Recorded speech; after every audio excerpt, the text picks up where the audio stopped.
He had been watching the same stretch of water for 11 hours, and every tanker on the screen had a transponder, an automatic identification system squawking its name and destination and cargo and draft to anyone who cared to listen. That was the Persian Gulf in wartime. Every vessel accounted for, every route predictable, every exception flagged. So when a contact appeared 14 nautical miles southeast of Karg Island moving at 7 knots with no AIS signal, it should have triggered an immediate response. It did not, because the contact was small. Smaller than a tanker, smaller than a cargo vessel, barely larger than a fishing dhow. The radar aboard the P-8A Poseidon designated it as a probable small commercial vessel and auto-classified it low priority. The operator, a naval flight officer on his third rotation with Patrol Squadron 16 out of Jacksonville, had seen hundreds of contacts like it. Fishing boats turned off their AIS to avoid paying port fees. Smugglers ran without transponders because that was the nature of smuggling. Neither category warranted the expenditure of a P-8 sensors when the aircraft had been tasked to monitor Iranian naval movements along the Bushehr coastline. He did not investigate the contact. He noted it in his log and continued his sweep. 14 hours later, a second P-8 from the same squadron picked up an identical contact in almost exactly the same location.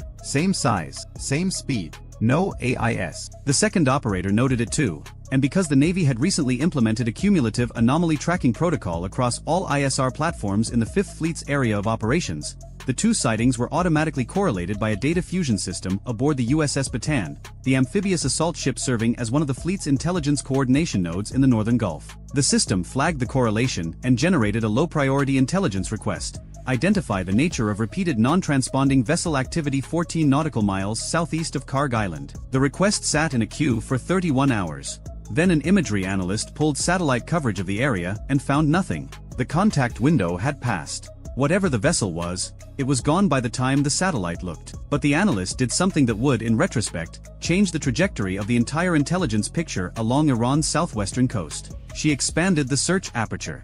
Instead of looking only at the coordinates where the P-8s had detected the contact, she pulled 3 months of archived commercial satellite imagery covering a 60-kilometer radius of open water around those coordinates and ran an automated vessel detection algorithm across the entire dataset. The algorithm found a pattern that no human analyst would have noticed manually. Over the preceding 90 days, a small vessel matching the radar signature of the P-8 contacts had made 41 trips along a route that was almost, but not quite, identical each time. It departed from a point on the Iranian coastline approximately 30 kilometers south of the city of Baybahan, traveled southwest through the shallow waters between the coast and Karg Island, loitered in an area of open water for between 2 and 6 hours, and then returned along the same route. The departure point was not a port. It was not a jetty. It was not any identifiable maritime facility. According to every chart, every database, and every overhead image of the Iranian coastline, the point from which this vessel departed was an uninhabited stretch of rocky shore backed by the steep western foothills of the Zagros Mountains. The return trips were equally strange. Commercial satellite imagery captured the vessel approaching the coastline and then simply vanishing.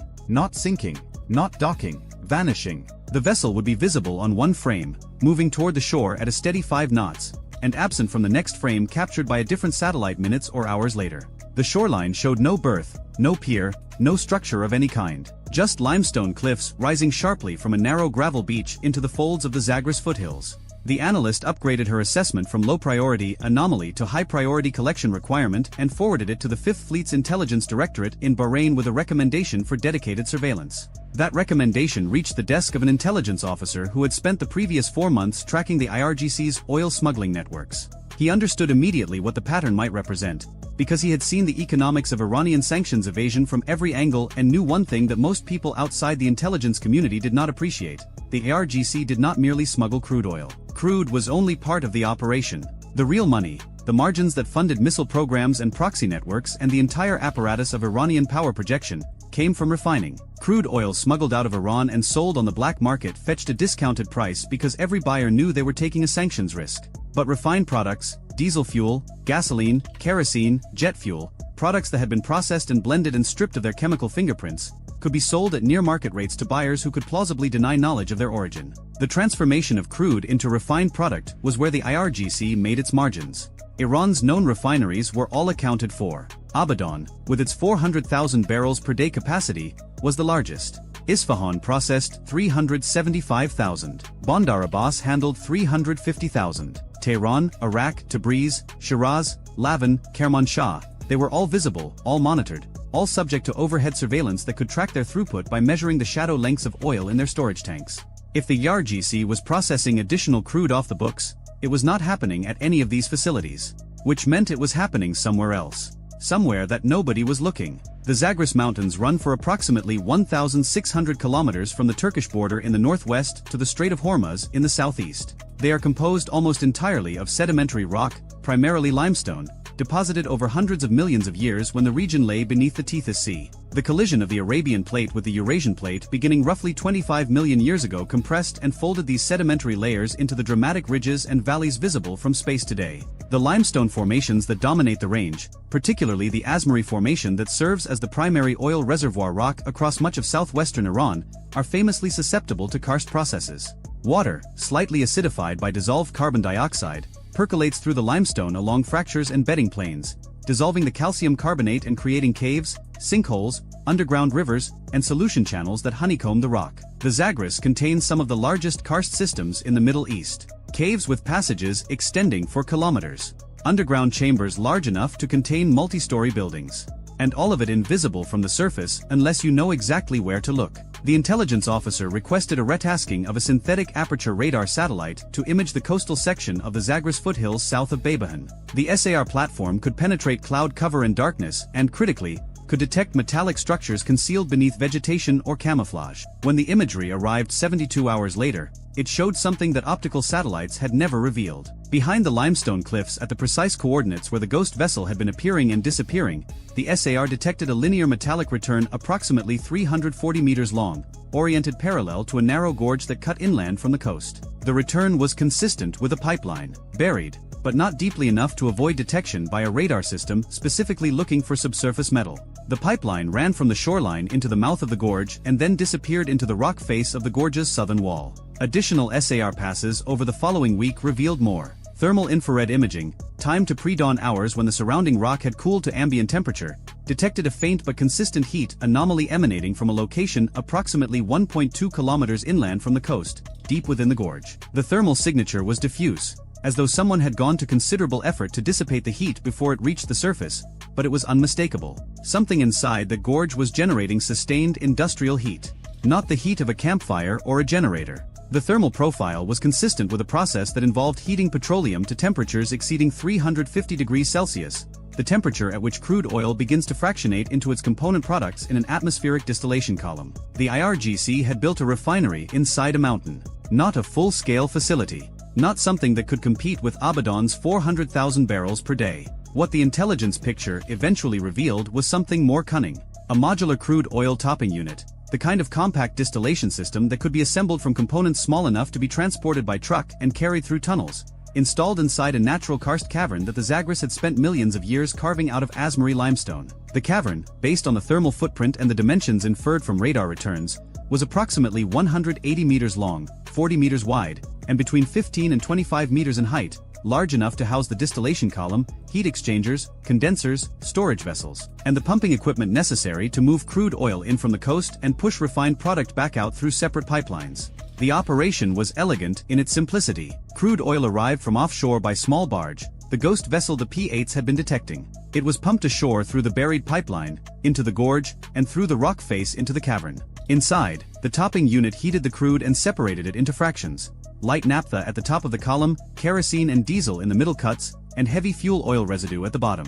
The refined products were then pumped back out through a separate pipeline system that ran deeper underground, following natural karst channels that the IRGC's engineers had widened and lined, emerging at a different point on the coast approximately 11 kilometers south. There, another small vessel would collect the product and transport it to a transfer point in the open Gulf, where it would be loaded onto a larger vessel with falsified documentation identifying it as product originating from a legitimate source. The NSA's signals intelligence collectors confirmed the picture from a different angle. Communications intercepts captured a pattern of encrypted satellite phone calls between a cluster of numbers associated with the IRGC Quds Force's financial operations and a single number that geolocated to the gorge area. The calls occurred on a schedule that correlated with the barge movements. Before each barge departure, a call. After each barge return, another call. The content was encrypted and unrecoverable, but the pattern was sufficient. This was a managed operation with a command structure, a schedule, and a reporting protocol. Financial intelligence added a further dimension. The Treasury Department's Office of Foreign Assets Control had been tracking a network of shell companies registered in the UAE, Oman,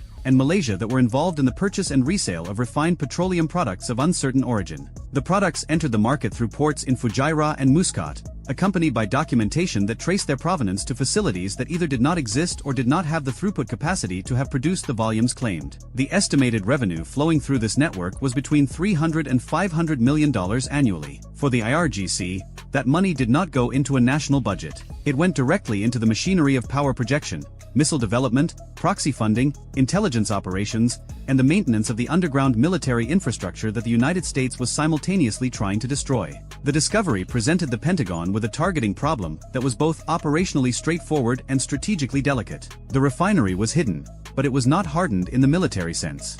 It was not buried at the same depths as Iran's missile cities, which sat under hundreds of meters of rock. The karst cavern housing the distillation equipment was perhaps 60 to 80 meters below the ridge line above it, and in places the cavern's ceiling was closer to 30 meters below the surface where the overlying rock thinned along a saddle in the terrain. The equipment itself, while concealed, was industrial machinery, not blast-hardened military infrastructure. A distillation column is a tall, thin steel structure.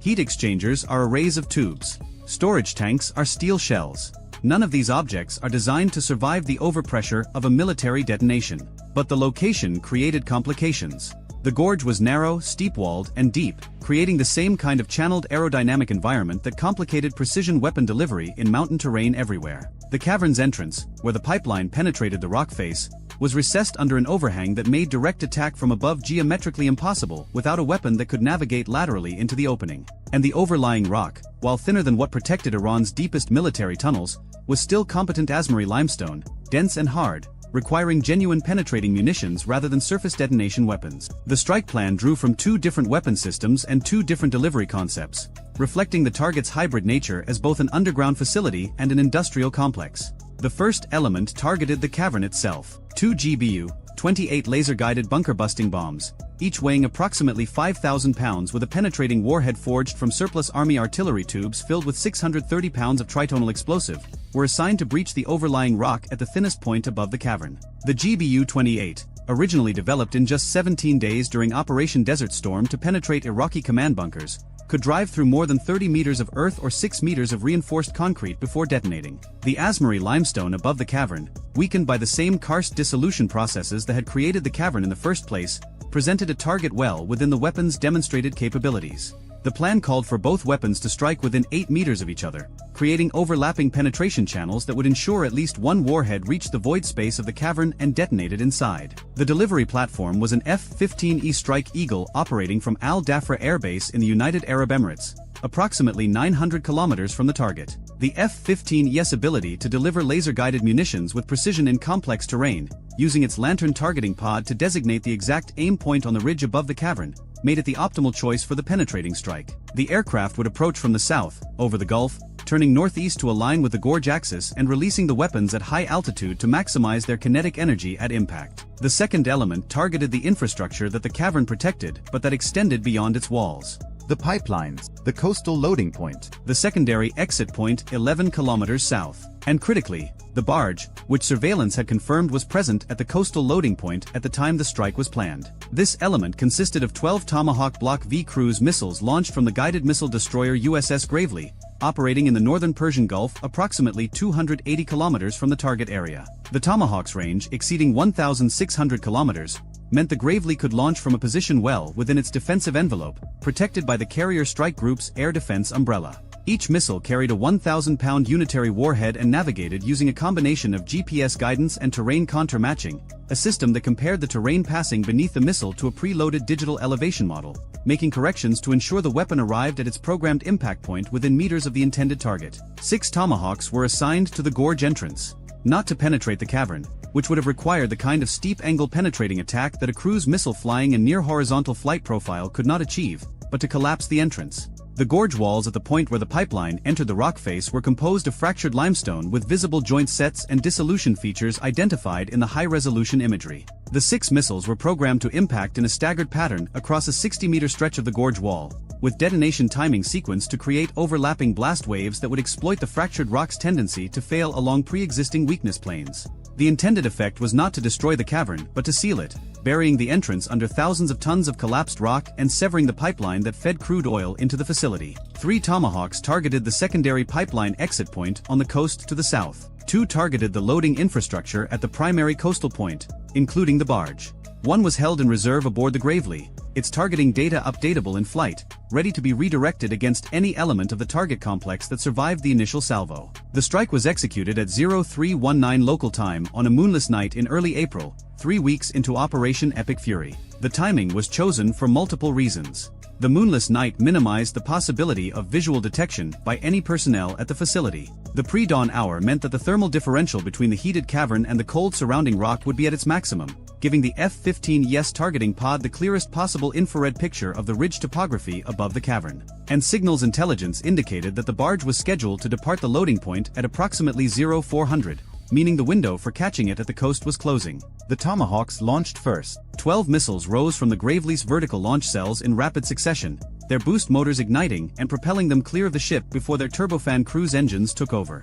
They dropped to their cruising altitude, barely above the wave tops, and turned northeast toward the Iranian coast. At their cruising speed of approximately 550 miles per hour, the 280-kilometer flight to the target area would take roughly 23 minutes. The F-15E launched its weapons 18 minutes after the Tomahawk salvo, timed so that the GBU-28s, falling from high altitude along a ballistic trajectory that would take approximately 90 seconds from release to impact, would arrive at the cavern approximately 90 seconds after the first Tomahawk struck the gorge entrance. This sequencing was deliberate. The Tomahawk impacts on the gorge wall would generate massive dust and debris clouds that would obscure the laser designator's view of the ridge if the penetrating weapons arrived later. By striking the ridge while the Tomahawks were still impacting the gorge, the F-15ES weapons would have a clear targeting picture during their terminal guidance phase. The first Tomahawk reached the coast at 0342. It had crossed the Gulf at low altitude, climbed to clear the coastal cliffs, and then descended into the gorge, following the terrain contour matching profile that guided it along the narrow canyon like a thread through a needle. The missile's flight path took it between the gorge walls at an altitude of approximately 40 meters above the streambed, a corridor barely wider than the missile's own wingspan at its narrowest point. It struck the southern wall of the gorge 3 meters from the cavern entrance at a velocity of approximately 475 miles per hour. The 1,000-pound warhead detonated on impact, and the blast wave radiated outward into the fractured limestone. The second missile arrived 4 seconds later, impacting 12 meters to the east of the first strike point. The third followed 7 seconds after that, striking higher on the wall. By the time the sixth Tomahawk had impacted, the gorge wall along the 60-meter target stretch had been subjected to a cumulative explosive force that the fractured limestone could not withstand. The rock failed, not in a single dramatic collapse but in a cascading series of slab failures as individual joint planes opened, connected, and released blocks of limestone that ranged in size from small boulders to slabs the size of shipping containers. The debris fell into the gorge, filling the streambed and burying the cavern entrance under an estimated 8,000 to 12,000 tons of displaced rock. 23 seconds after the first Tomahawk impacted the gorge wall, the first GBU-28 struck the ridge. The F-15ES weapons systems officer had designated the aim point using the lantern pod's laser, placing the targeting on a specific patch of exposed limestone on the ridge saddle where the rock was thinnest and where the karst dissolution was most advanced. The 5,000-pound bomb hit the limestone at a velocity exceeding 1,000 feet per second and drove downward. The penetrator casing, forged from surplus 8-inch howitzer tubes, was designed specifically for this kind of work, surviving the extreme deceleration forces of passing through rock while keeping the explosive payload intact until the fuse determined that optimal detonation depth had been reached. The weapon passed through approximately 22 meters of limestone before the fuse initiated. The blast created a spherical zone of destruction centered on the detonation point and propagated outward through rock that was already weakened by millennia of water dissolution. The fractures that karst had created served as channels for the blast energy, directing it downward and laterally into the cavern void that lay 8 meters below the detonation point. The cavern ceiling, already compromised by the energy propagation from above, failed across a span of approximately 30 meters, dropping massive slabs of limestone into the operational space below. The second GBU-28 struck 6 meters from the first, slightly offset along the ridge axis. Its penetration and detonation compounded the damage, extending the ceiling collapse by another 20 meters and ensuring that the central section of the cavern, where the distillation column would have been positioned based on the thermal signature mapping, was now buried under a layer of collapsed rock between 5 and 10 meters thick. Simultaneously, the remaining Tomahawks were reaching their coastal targets. The 3 missiles assigned to the secondary pipeline exit impacted along a 200-meter stretch of coastline where the intelligence picture indicated the outlet pipes emerged from underground. The rocky shore was torn apart, and any pipeline infrastructure within the blast radius was destroyed. The 2 missiles targeting the primary loading points struck the barge and the shoreline infrastructure within seconds of each other. The barge, a shallow draft vessel approximately 30 meters in length that likely carried no more than 2,000 barrels of product per trip,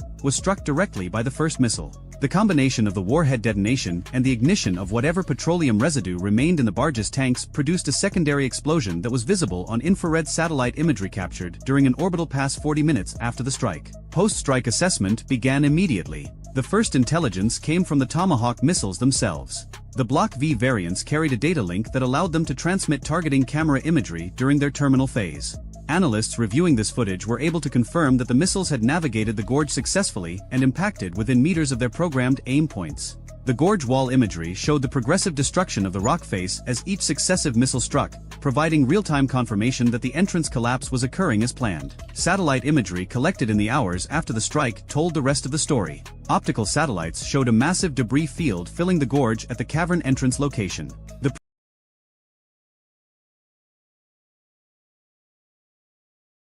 previously smooth profile of the gorge's southern wall had been replaced by a raw, chaotic scar of exposed rock and displaced material. The ridge above the cavern showed 2 impact craters, each approximately 15 meters in diameter and 8 meters deep, visible evidence of the GBU-28 penetrations. More significantly, interferometric SAR analysis detected subsidence of the ridge surface by approximately 19 centimeters across a 200-meter stretch, the same signature of underground void collapse that had been observed at other underground facility strikes during the campaign. Thermal imaging provided the most definitive confirmation. Before the strike, the facility had produced a detectable, if faint, heat signature from its industrial processes. After the strike, the thermal picture changed dramatically, but not in the way analysts initially expected.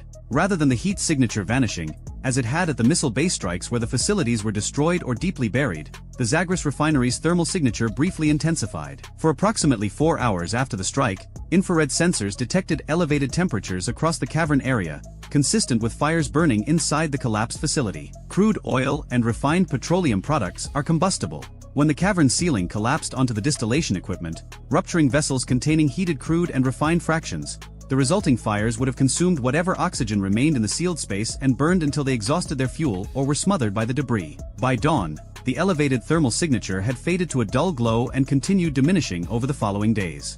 What remained was not the clean thermal silence of a destroyed weapons depot but the slow residual warmth of petroleum soaking into fractured rock, burning incompletely in oxygen-starved voids, and gradually cooling as the heat dissipated through the limestone mass above. The refinery was not merely sealed. It was burning itself to death inside the mountain. The signal's intelligence picture mirrored the destruction. The encrypted satellite phone calls that had marked the facility's operational rhythm stopped. Not gradually, as they had at the Darabad missile base where peripheral personnel slowly realized the facility was gone, but immediately. The last call from the number associated with the refinery occurred 47 minutes before the first Tomahawk impact, presumably a routine operational communication. After the strike, nothing. The silence suggested that the facility's communications equipment was inside the cavern and had been destroyed along with everything else. But the IRGC's response, tracked through communications intercepts and human intelligence, revealed the magnitude of the loss more clearly than any satellite image. Within 72 hours of the strike, an urgent meeting was convened at an IRGC facility in Isfahan between senior commanders of the Quds Force's Financial Operations Directorate and representatives of the network of shell companies that had been distributing the refinery's output. The meeting was detected through signals intelligence, and while the content of the discussions was not intercepted, the pattern of communications that followed told a story of crisis management. Calls to shipping agents, calls to buyers, calls to the network of intermediaries who had been brokering the refined product sales. The calls had the character of cancellations, explanations, and damage control. A supply chain that had been operating for an estimated 4 to 6 years had just lost its production source. The financial impact was significant but not immediately quantifiable. The hidden refinery's estimated throughput, based on the frequency and estimated capacity of the barge trips observed over 3 months, was between 5,000 and 8,000 barrels per day. That was a trivial fraction of Iran's total refining capacity, less than 0.5%.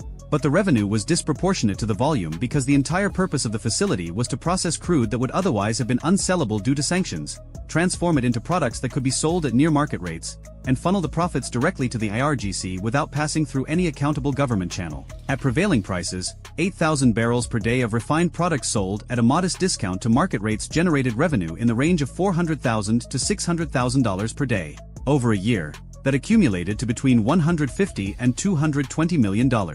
Over the estimated 4 to 6 years of the facility's operation, the total revenue was likely in the range of $700 million to $1.3 billion.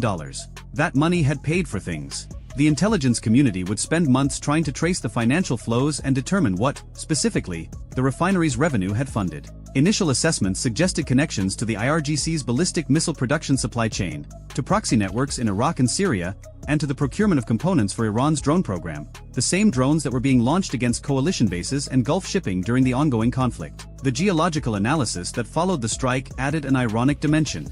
The same karst processes that had created the cavern, making it an ideal location for concealing industrial equipment, had also contributed to the facility's vulnerability. The Asmari limestone in this section of the Zagros was permeated by solution channels and enlarged fractures that weakened the rock's structural integrity in precisely the ways that the GBU-28s had exploited. The cavern's ceiling had been stable for geological ages under static conditions, but it had not been engineered to withstand the dynamic loading of two 5,000-pound penetrating weapons detonating in the rock mass directly above it. The dissolution features that riddled the limestone acted as pre-formed fracture planes, guiding the blast energy downward into the void and producing a ceiling collapse that was larger and more complete than the weaponeering models had predicted. Nature had built the cavern. Nature had weakened the rock that kept it standing. And when sufficient force was applied at the right location, nature took it back. For the broader intelligence community, the Zagros refinery raised a question that had no comfortable answer. What else had the IRGC hidden in those mountains? The Zagros range contains hundreds of karst systems, many of them unmapped. The geological conditions that enabled the refinery, large natural caverns accessible from the coast through narrow gorges, concealed from overhead surveillance by the mountains themselves, exist throughout the southwestern Zagros from Khuzestan province to Hormuzgan. If the IRGC had built one hidden refinery, the assumption that it had built others was not paranoia. It was probability. The discovery triggered a systematic resurvey of the entire Zagros coastline using the same multi-source intelligence approach that had found the first facility. SAR satellites were retasked. Thermal imaging schedules were revised. The Navy's maritime patrol aircraft in the Gulf were given updated search parameters specifically calibrated to detect the signature of small, non-transponding vessels making repeated trips to uninhabited stretches of coast. The ghost vessel pattern that had led to the first discovery became a template for finding others. Whether others exist remained, at the time of the strike, unknown. But the search had changed. Before the Zagros refinery was found, no one was looking for hidden refineries in mountains. The concept did not appear in any intelligence assessment, any threat estimate, any targeting database. The IRGC had exploited a gap not in surveillance technology but in imagination. No analyst had thought to ask the question because the question itself seemed implausible. A refinery inside a mountain? The idea belonged to a spy novel, not to a sanctions evasion strategy. And that was precisely why it had worked for years. The gorge is quiet now. The seasonal stream that carved it still runs in spring, carrying snowmelt from the higher Zagros down toward the Gulf. The debris field that fills the gorge at the point where the cavern entrance once existed is already being colonized by the sparse vegetation that grows on limestone rubble in this arid climate. Give it 10 years and the debris will be indistinguishable from the natural rockfall that accumulates at the base of every cliff face in the Zagros. Give it 100 and the gorge will look as though nothing happened. But inside the mountain, sealed behind thousands of tons of collapsed rock, the remains of the distillation equipment sit in darkness. The steel of the column and the heat exchangers and the condensers will corrode slowly in the humid, oxygen-depleted atmosphere of the sealed cavern, breaking down over decades into iron oxide and scale. The crude oil that was in the system at the time of the strike, the unprocessed feedstock and the partially refined fractions that never reached a buyer, has seeped into the limestone itself, following the same karst channels that water followed for millions of years, staining the rock in patterns that will persist for geological time. Future geologists, if they ever bore into this section of the Zagros, will find petroleum residues at depths and in locations that make no sense in terms of natural migration, and they will puzzle over it, and they will likely never guess the explanation. The mountain does not care what was built inside it, or why, or what destroyed it. The mountain takes everything back eventually. It is patient in a way that nations and their plans are not. The IRGC planned for secrecy. The United States planned for precision. The limestone planned for nothing at all. And in the end, the limestone won. Because the limestone always does, dissolving what is soft, absorbing what is hard, and closing over everything that tries to use its empty spaces as though they were permanent. They never are. This is a speculative scenario. Real weapon systems, platforms, geological formations, and strategic doctrines are referenced, but the events depicted are entirely fictional. The recovery vehicle was already burning before it reached the weapon. That is the detail that makes this story different from a normal FPV strike near Pokrovsk. It is not about a single drone finding a single target. It is about Russian forces walking into a trap they built for themselves, one decision at a time, over a period of hours that they thought were going in their favor. To understand what happened, you need to start at the end. A Brem recovery vehicle, heavy and slow, painted in the same faded green as everything else Russia pushes toward the front, rolls down a dirt road near a tree line south of Pokrovsk. Its purpose is simple. Somewhere ahead, a disabled Russian artillery piece sits exposed in a field. The crew already abandoned it after the first Ukrainian FPV strike cracked the hull and killed the engine. Now, command wants it back, not the crew. The weapon. This is where the decision fails. Because the Ukrainian team that disabled that howitzer never left the area. They did not strike and disappear. They struck and waited. The observation drone is still circling at altitude, watching the same field, the same tree line, the same road. It has been watching for almost 3 hours. The operators already know what Russian command will try to do, because they have seen it before. A high-value weapon sits in the open. Recovery will be attempted. When it is attempted, it will use the only road that connects the section of forest to the rear staging area.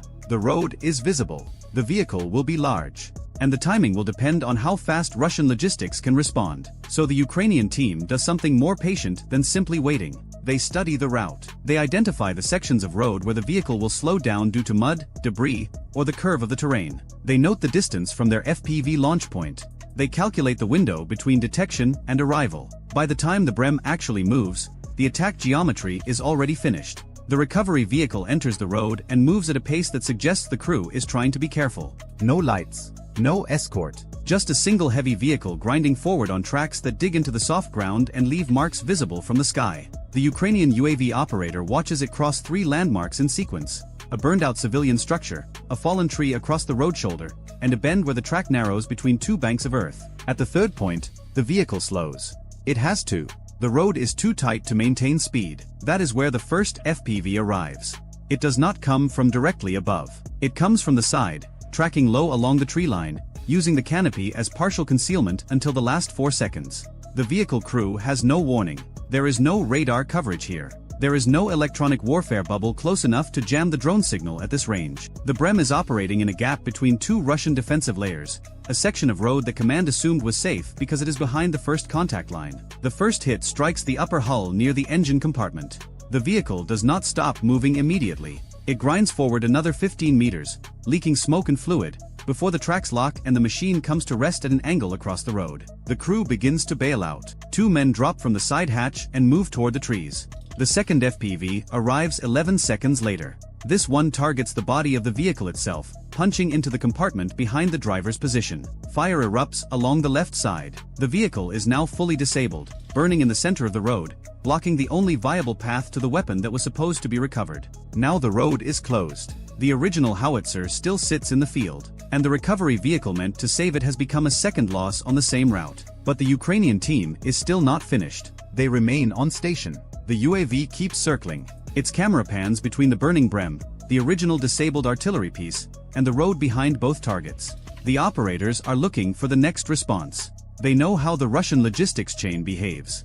A failed recovery mission creates a report. That report moves up. Someone decides whether to send another vehicle, attempt a dismounted recovery, or abandon both assets entirely. Each of those responses creates new movement. And new movement is exactly what the Ukrainian team needs to extend the strike chain deeper. This is where the fight becomes something more than a tactical engagement. It becomes an information operation running in real time. 40 minutes after the Brem burns out, a light vehicle appears on the same road, approaching from a different angle.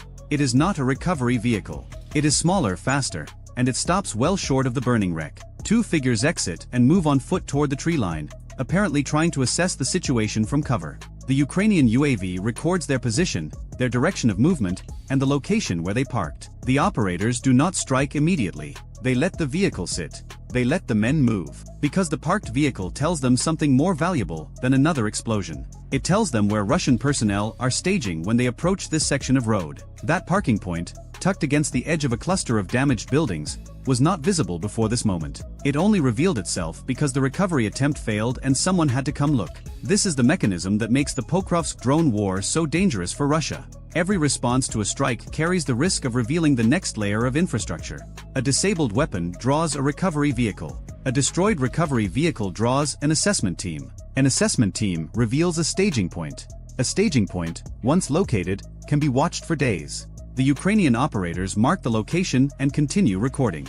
Over the next several hours, they observe 2 additional vehicles use the same cluster of buildings as a brief stop before continuing south. The pattern is now confirmed. This is not a random parking spot. It is a waypoint on the Russian supply chain, a small node where vehicles pause, crews exchange information, and loads are checked before moving toward the fighting positions ahead. At this point, the operation shifts from reactive strikes to deliberate targeting. The original howitzer is still sitting in the field. The Brem is still burning on the road. And now the waypoint has been identified, catalogued, and added to the Ukrainian targeting cycle. But let us go back further. Let us look at the decision that started the entire chain. The original artillery piece was not hit by accident. It was located through a method that has become routine along this section of the front. Ukrainian reconnaissance drones fly long patterns above suspected Russian firing positions, looking not for the weapon itself but for the signs around it. Tire tracks converging on a single point. Disturbed earth near a tree line. The thermal signature of a recently fired barrel cooling in the afternoon air. Small groups of men moving between a vehicle and a covered position at regular intervals. The howitzer was spotted not because it was firing at the moment of detection, but because its crew had grown predictable. They used the same position 3 times in 2 days. Each time, they drove to the site unlimbered, fired a series of rounds toward Ukrainian positions west of Pokrovsk, then withdrew along the same road they had arrived on. The pattern was obvious from above. On the 3rd day, the Ukrainian team was already waiting when the vehicle arrived. The first FPV hit the howitzer's towing vehicle while the crew was still preparing the weapon. This is a deliberate choice. Destroying the tow vehicle first means the gun cannot leave. It is stranded. The crew can fire if they choose, but they cannot withdraw. The second FPV hit the weapon itself, cracking the breech housing and disabling the hydraulics. The crew scattered. Within minutes, the position was empty except for burning metal. And then the waiting began. The Ukrainian team knows that the weapon is valuable. A 152mm howitzer, even a damaged one, represents a significant asset for a Russian battalion group operating with limited replacements. Command will want it back. They will send something to get it. The only question is when. The answer takes 3 hours. And the answer is the Brem. This patience is what separates the current Ukrainian drone war from earlier phases of the conflict. In the first year, FPV strikes were reactive. Operators found a target, hit it, and moved on. There was no architecture for waiting, watching, and building a chain of kills from a single initial contact. Now, especially near Pokrovsk, the system has matured. Observation drones can remain on station for extended periods. FPV teams stage multiple platforms ready to launch in sequence. Communication between the reconnaissance layer and the strike layer is fast enough to exploit opportunities as they appear. The result is a battlefield where Russian forces face a specific new problem. Every attempt to recover, resupply, or reinforce a position that has been struck carries the risk of compound losses. The cost of sending a recovery vehicle is not just fuel and crew time. The cost is exposure. Because the moment that vehicle moves, it is being watched. And if it is being watched, it can be killed. And if it is killed, whatever comes next to assess the damage will also be watched. This creates a psychological pressure that is harder to measure than material losses. Russian logistics teams operating near Pokrovsk must now calculate not only whether a recovery mission is feasible, but whether it is a trap. They must assume the airspace above a disabled weapon is hostile. They must assume the road to that weapon is compromised. And they must accept that any vehicle sent down that road has a high probability of being destroyed before it reaches the target. Some units have adapted by abandoning equipment in place. They accept the material loss rather than risk the chain of exposure. Others have tried night recovery, moving vehicles after dark with lights off and minimal crew. But thermal-equipped Ukrainian drones have erased much of that advantage. A vehicle engine at night is a bright point on a thermal screen, moving at walking speed down a road that the operator has already memorized during the day. The calculus has shifted. Near Pokrovsk, the cost of saving a weapon is increasingly higher than the cost of losing it. This does not mean Russian forces have stopped trying. The footage from this engagement proves they still attempt recovery under conditions that favor the Ukrainian side. But the pattern of failure is becoming consistent enough to suggest that some Russian commanders are ordering these missions without accurate information about the threat above them. They see a disabled asset on a map. They see a recovery vehicle available at a staging point. They issue the order. and the vehicle drives into a kill zone that was established hours before the order was even given. The deeper question is what happens when this pattern scales.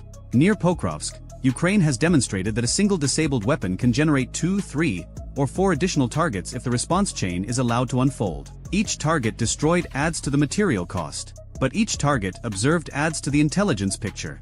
And the intelligence picture is what makes the next operation faster, more precise, and harder to avoid. A waypoint identified today becomes a strike target tomorrow. A road used for recovery becomes a road that is pre-registered for ambush.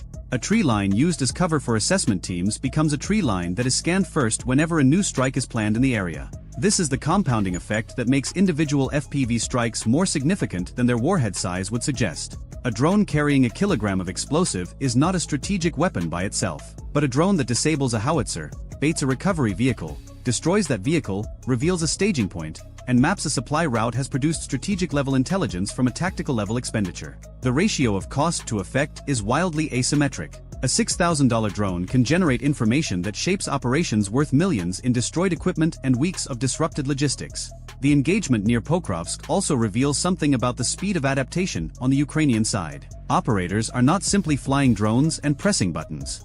They are making decisions about when not to strike, what to let pass, and how to sequence their attacks to maximize the information yield from each engagement. The decision to let the assessment team park and walk rather than hitting them immediately is a tactical choice that reflects training, experience, and a system that rewards patience over quick kills. This is the kind of discipline that turns a drone unit from a harassment tool into a battlefield shaping force. The difference is not the hardware. Both sides fly similar platforms in many cases. The difference is the operational logic that governs how those platforms are used. Russian drone teams are also capable and increasingly dangerous, especially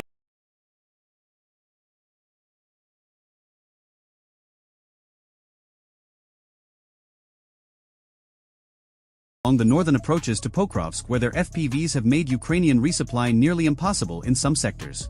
The war is not one-sided, but in this specific type of engagement, the recovery ambush, Ukraine has developed a repeatable method that exploits a structural weakness in how Russia manages damaged equipment near the front. That weakness is institutional. Russian military doctrine places heavy emphasis on recovering disabled equipment. Commanders are evaluated partly on material losses. Leaving a weapon in the field is a failure that gets reported. This creates pressure to attempt recovery even when the tactical situation makes it suicidal. The drone war has turned that institutional instinct into a vulnerability. Every recovery order is now a potential second loss.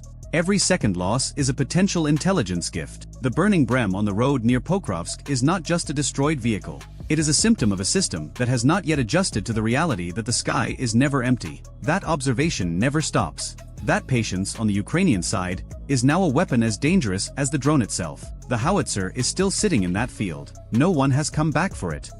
At 0347 local time, a single NOR anti-ship cruise missile dropped off the rail of a mobile coastal defense launcher hidden inside a warehouse on the southern Iranian coastline and turned south toward the Strait of Hormuz. The missile was a Chinese-designed C-802 built under Iranian license, a sea-skimming weapon carrying a 365-pound warhead at roughly 660 miles per hour, just under the speed of sound. It cost the Islamic Revolutionary Guard Corps Navy approximately $120,000 to produce. The target it was aimed at sat 38 nautical miles to the southwest, a gray silhouette barely visible on radar against the commercial clutter of one of the busiest shipping lanes on Earth. Iranian intelligence had classified the contact as a logistics support vessel, a slow-moving, lightly armed supply ship operating ahead of a carrier strike group transiting east through the strait. They had classified it wrong. The ship sitting at the end of that missile's flight path was the USS Robert Smalls, an Arleigh Burke-class Flight 3 guided missile destroyer carrying 96 vertical launch cells, the Spy-6 air and missile defense radar, 2 independent fire control channels, and a crew that had spent the last 11 months deployed in the 5th Fleet area of operations. Her combat systems alone were worth more than $900 million. The NOR missile racing toward her had been built for roughly the price of a mid-range sedan. That math was about to matter in a way nobody in Tehran had planned for. 12 miles north of the destroyer, aboard a 47-foot Paycap-class fast attack craft designated Bandar 1. A crew of 6 Iranian sailors watched a handheld GPS track update and believed the night was going exactly as briefed. Their mission was straightforward. 3 fast attack craft would close from spread positions under emissions control, while the shore-based missile battery initiated the strike. The missile would force the target into defensive confusion. The boats would exploit the confusion to press inside 8 nautical miles and release their own weapons. A coordinated saturation attack against a vessel they expected to have no meaningful ability to fight back. 900 meters to port, Bandar 2 held formation in the dark. A third craft, Bandar 3, ran wider to the east, tasked with cutting off any escape route toward Omani waters 22 miles to the south. The plan was built on speed, darkness, and the assumption that the target could not see them coming. In the Combat Information Center of the Robert Smalls, 24 feet below the waterline, an Operations Specialist second class was the first to see the anomaly. A brief radar return appeared and vanished near the Iranian coast, inconsistent with the established shipping tracks her team had been monitoring for the previous 6 hours. She flagged it without drama. The symbol was tentative, possibly a fishing vessel launching late, possibly sea clutter bouncing off a Dow's metal hull. But the bearing was wrong for either explanation, and the operator knew it. The tactical action officer leaned in. He studied the contact for 4 seconds, then keyed the net. All stations, new track of interest bearing 028, classification pending. Increase sensor sweep rate sectors 2 and 3. Nobody in CIC raised their voice. The ship had been at a heightened readiness condition since entering the strait 90 minutes earlier. Every console was manned. Every system was warmed and calibrated. The SBY-6 radar, the most advanced shipboard sensor the United States Navy had ever put to sea, was already scanning a volume of airspace and surface territory that covered more than 2 million cubic miles of the surrounding environment. If something moved within 200 nautical miles in any direction, the Robert Smalls could find it, name it, and assign it a track number before the object had traveled its own length twice. The Nor missile was now 30 nautical miles out and descending toward its terminal approach altitude, roughly 15 feet above the water. At that height, the weapon was designed to hide inside sea clutter, invisible to older radars until the final seconds before impact. Against the Spy-6, the tactic bought the missile approximately 9 additional seconds of concealment. That was all. Track 7021 now classified as cruise missile threat, the Air Defense Coordinator announced. Inbound, single body, sea skimmer, speed 570 knots. Bearing constant. The captain arrived in CIC the way captains always arrive in CIC during a real event, already informed, already calm, already reading the room before the room had time to brief him. He absorbed the display in a single sweep. 1 inbound missile. 3 surface contacts now firming in the northern arc emission patterns consistent with IRGC naval coordination frequencies. He looked at his tactical action officer and asked the only question that mattered right then. What's our best intercept layer for this profile? The answer came back clean. SM-2 block IIC at range. Yes, SM block 2 at medium. CRAM as terminal backstop.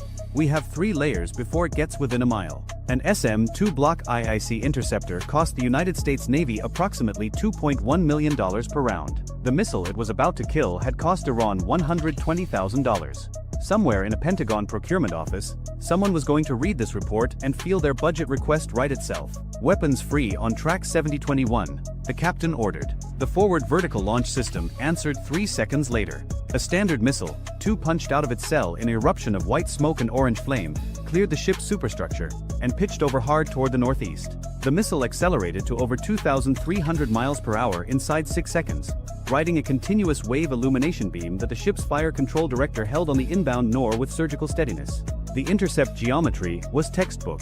The SM-2 met the Nor 14 nautical miles from the ship at an altitude of 22 feet. The Iranian missile ceased to exist. Debris scattered across a quarter mile of dark water. No fragment came within 12 nautical miles of the destroyer. Splash track 7021. Kill confirmed. But the night was not finished because what the crew of the Robert Smalls did not yet know was that the missile had not been the main attack. It had been the door opener. The ARGC's real weapon was already in the water and closing fast. 26 miles to the north, aboard Bandar 1, the crew had watched the missile launch signature bloom on their horizon and started their clocks. The plan called for 90 seconds of confusion aboard the target following missile impact. 90 seconds during which the target's crew would be fighting fire, assessing damage, redirecting sensors inward rather than outward. That was the window. The 3 attack craft were supposed to use it to cover the final distance and launch their own ordnance, a combined salvo of 6 Nasser 1 short-range anti-ship missiles at a defenseless, burning ship. Instead, the Noor had died 14 miles from the target, and the confusion window had never opened. Bandar 1's commander made a decision in the dark that would define the rest of the engagement. He ordered full speed ahead. All 3 craft surged to maximum power, their twin diesels pushing 47-foot hulls to 52 knots across black water, throwing rooster tails of white spray into the moonless air behind them. The sound alone would have been audible from miles away if anyone had been listening above the surface. Below the surface, in the acoustic quiet of the Robert Small sonar room, the sudden bloom of high-speed propeller cavitation lit up the display like someone had switched on a flashlight in a dark hallway. 3 high-speed surface contacts. Bearing 015 through 042. Converging. Speed 52 knots and accelerating. The tactical picture in CIC updated itself in a cascade. The missile had been one problem. This was a different kind of problem entirely. Fast attack craft operating in a swarm profile were not engaged the same way as a single inbound cruise missile. They were closer, faster to maneuver, harder to track individually in sea clutter, and capable of launching independently from multiple angles. If even one of those boats reached effective Nasser 1 range, roughly 22 miles, the destroyer would face a new inbound salvo with less reaction time and a more complex engagement geometry. The captain studied the converging tracks for 2 seconds. Launch the hello. I want eyes on every one of those contacts before they cross 20 miles. On the flight deck, the MH-60R Seahawk had been turning rotors at idle for the past 9 minutes, held back during the missile engagement, ready for exactly this order. Chocks pulled, ties released. The aircraft lifted into black air and banked hard to the north, climbing to 200 feet before leveling off and pushing toward the threat sector with its APS-153 multimode radar already painting the sea ahead. The helicopter crew acquired Bandar 1 inside 40 seconds. Infrared bloom off the engines was unmistakable against the cold water. Then Bandar 2, 900 meters to its west. Then Bandar 3, running wider to the east, trying to swing around to the destroyer's beam. Inside CIC, the picture was now fully built. 3 hostile fast attack craft in a spread formation, closing from the north at 52 knots. 1 inbound cruise missile already destroyed. Shore-based targeting emissions still active along the Iranian coast.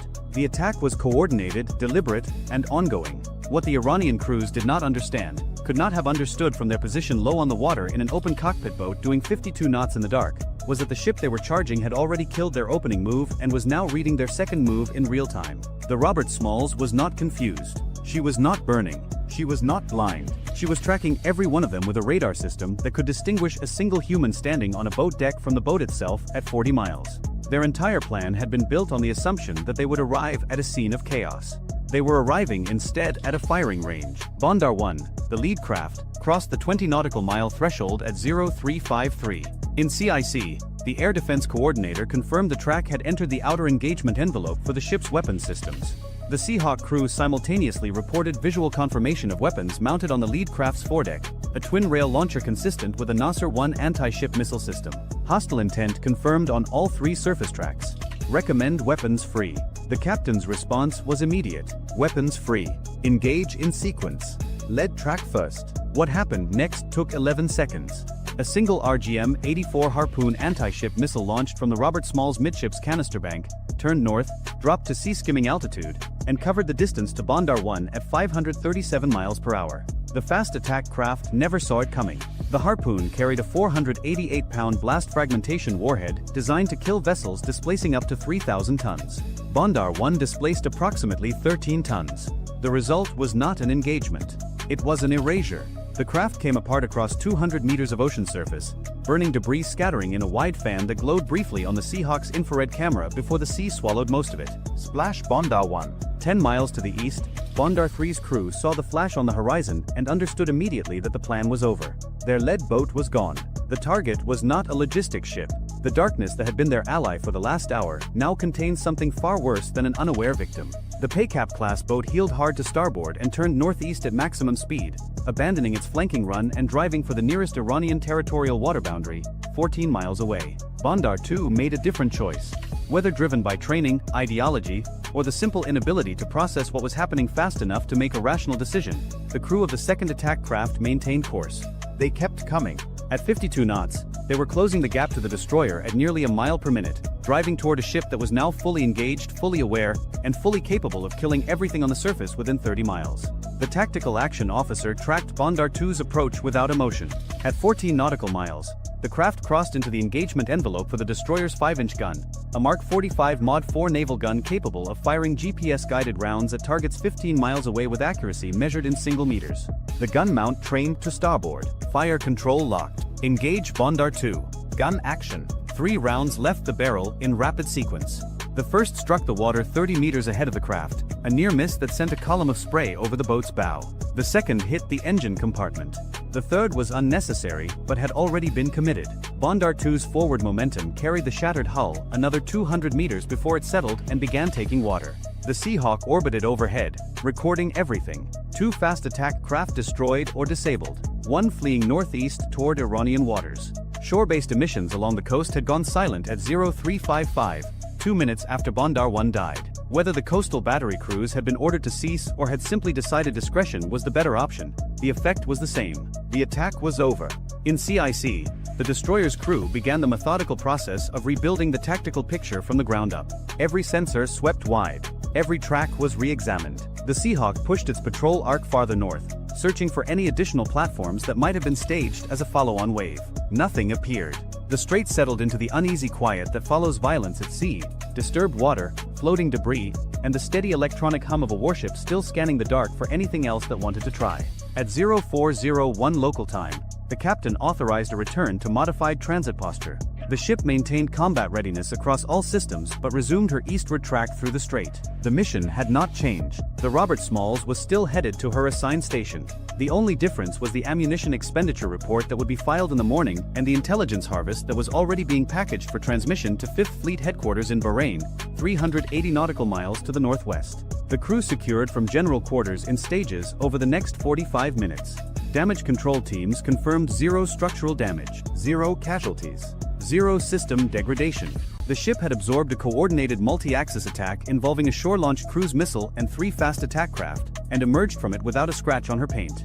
Iran had spent months positioning assets, coordinating intelligence, and rehearsing a strike package designed to destroy what they believed was a vulnerable American supply ship caught alone in the narrowest choke point on Earth. The total cost of their attack, 1 Nor missile, 3 PACAP-class fast attack craft, fuel, crew training, coastal radar support, and coordination infrastructure, came to roughly $14 million. The Robert Smalls had answered with 1 SM-2 interceptor, 1 harpoon, and 3 5-inch gun rounds.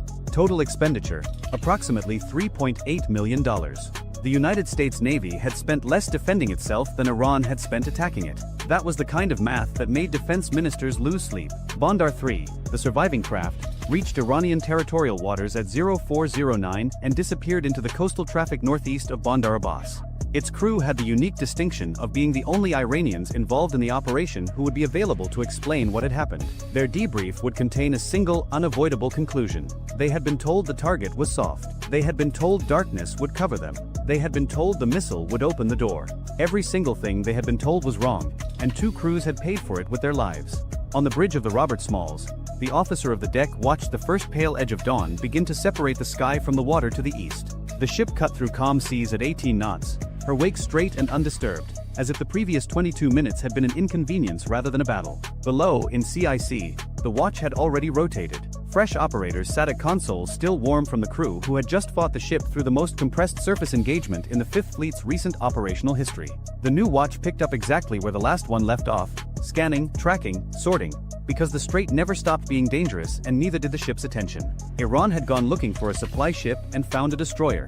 They had planned for confusion and met precision. They had trusted the dark and discovered that the dark belonged to someone else. The Robert Smalls continued east toward her operating area without slowing down, because a United States Navy warship does not rearrange its schedule for someone else's miscalculation.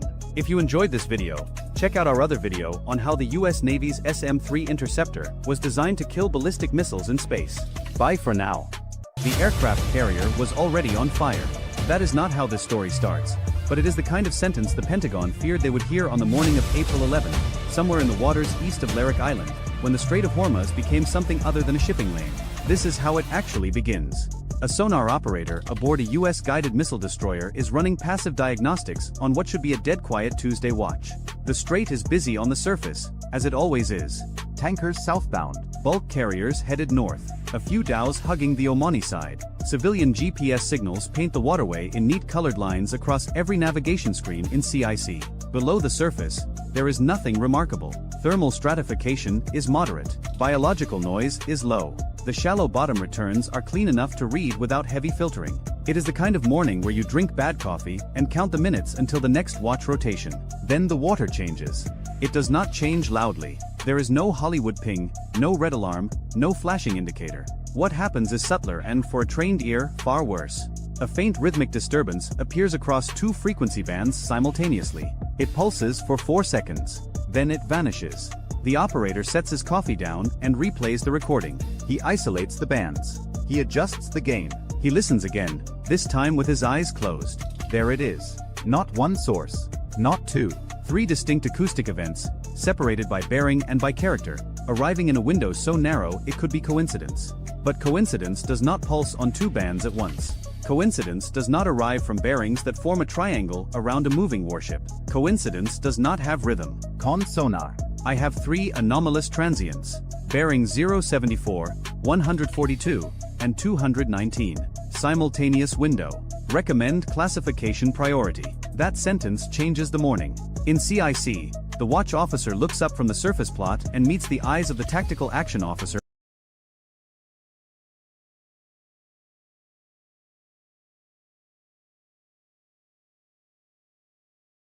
across the room. Neither man says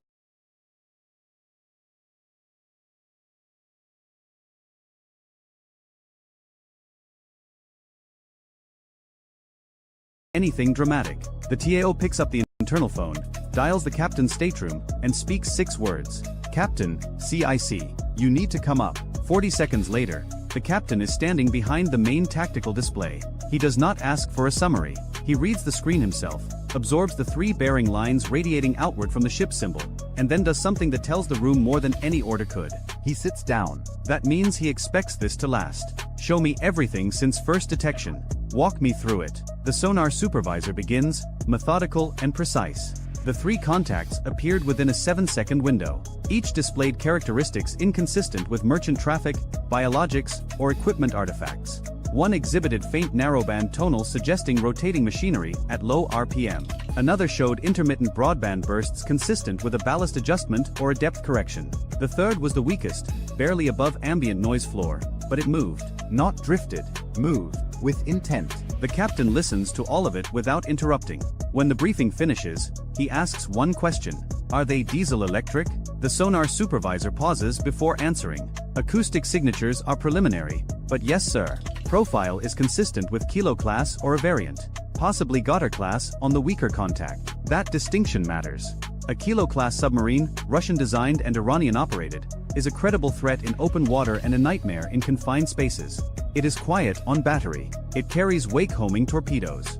It was built to do exactly one thing well: sit in a choke point and wait for something worth killing to pass overhead. The Goddard is smaller, shallower rated, more limited in range, but in the Strait of Hormuz, range is not the problem.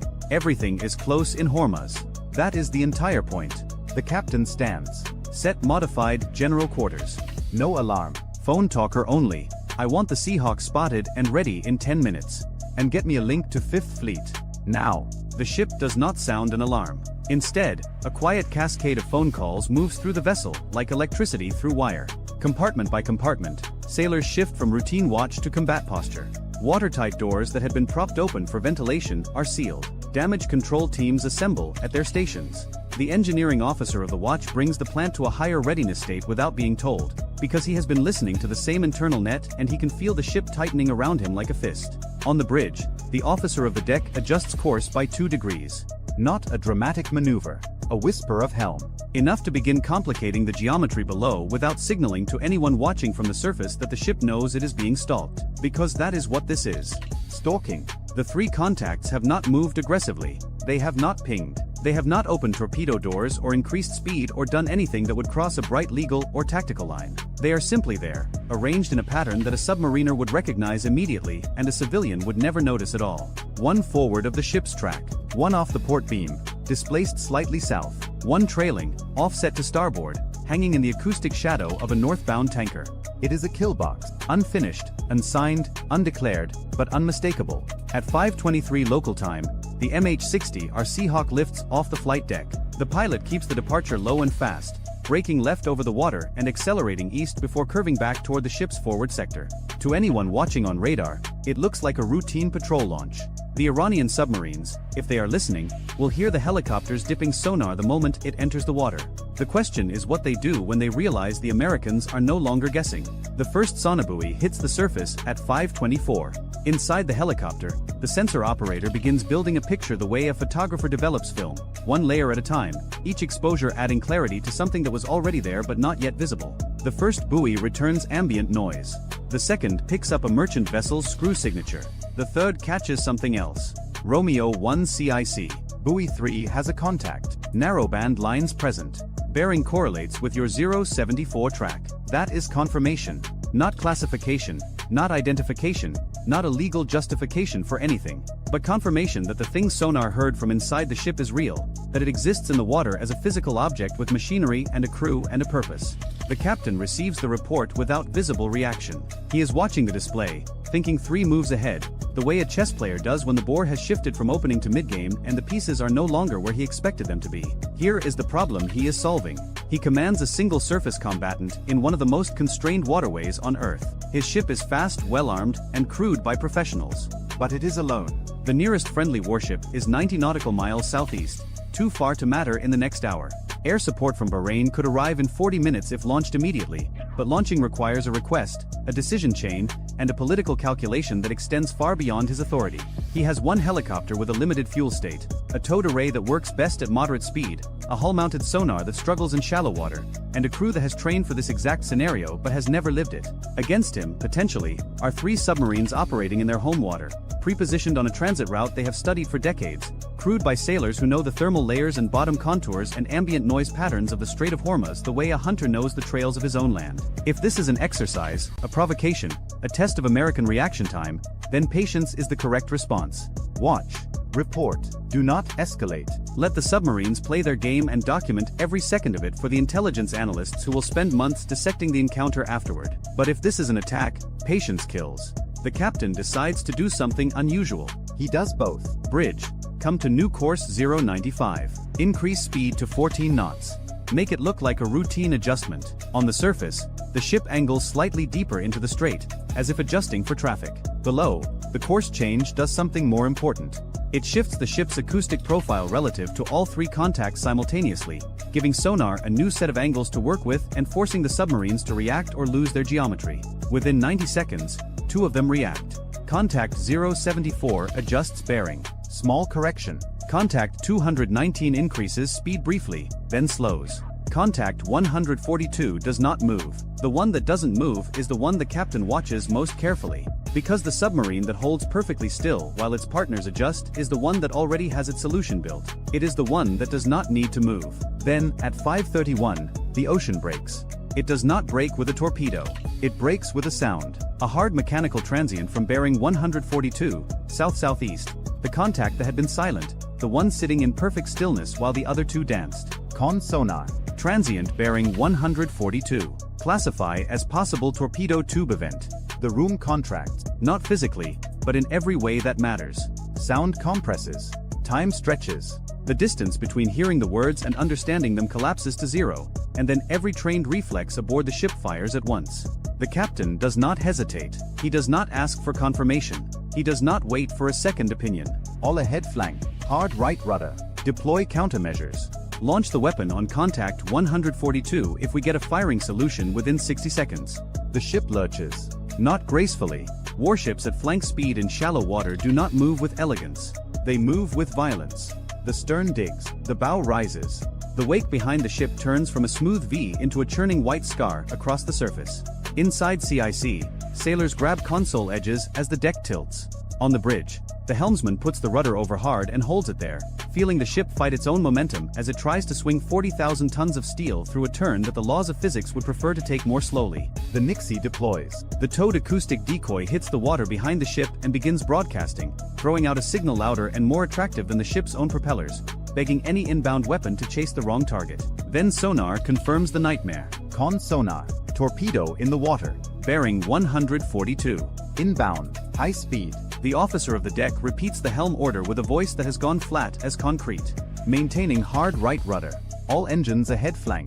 Speed answering 28 knots. 28 knots in the Strait of Hormuz is reckless by peacetime standards. The channel is narrow. Traffic is dense. The margins are thin.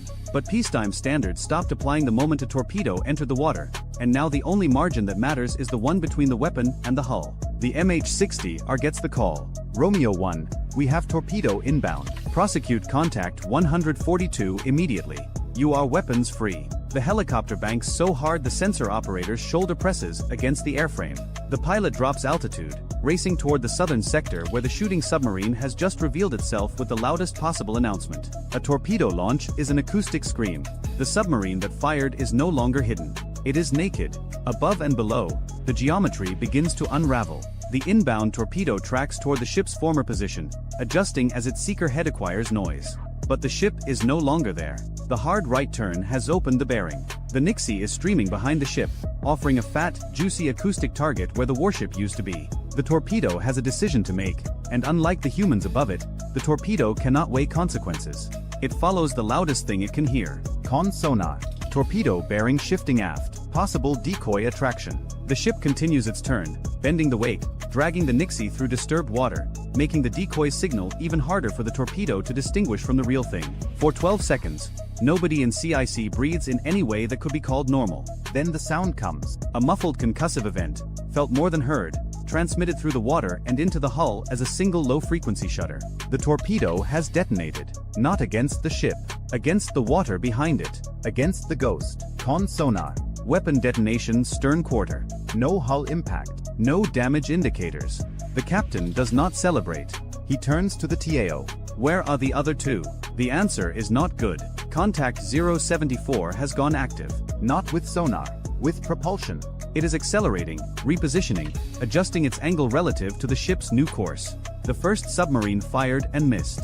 The second one watched the defensive maneuver and is now moving to exploit the turn. This is the layered geometry of a coordinated attack. Fire, force a reaction, use the reaction against the target. And the third submarine, the trailing contact from 219, has done something worse. It has disappeared. Con sonar. Contact 219 lost. Last bearing 219. No current returns. Lost in Hormuz does not mean gone. It means hiding. It means a submarine with a crew that knows these waters has found a thermal pocket or a noise shadow or a patch of bottom clutter and has gone completely silent, waiting for the ship to show its belly during the confusion. At 5:34, the helicopter reaches the southern sector and drops a rapid sonobuoy pattern around the shooter's last known position. The submarine that fired the first torpedo is moving now, trying to put distance between itself and the counterattack it knows is coming. The first buoy picks up machinery noise. The second catches a bearing shift. The third delivers what the sensor operator needs. Romeo 1 CIC. Firm track on shooter. Bearing correlates 142. He's running southeast, shallow depth. Speed increasing. The helicopter positions for a torpedo drop. One lightweight Mark 54 torpedo hangs beneath the aircraft, waiting for the commit order that has already been given. Romeo 1. Drop.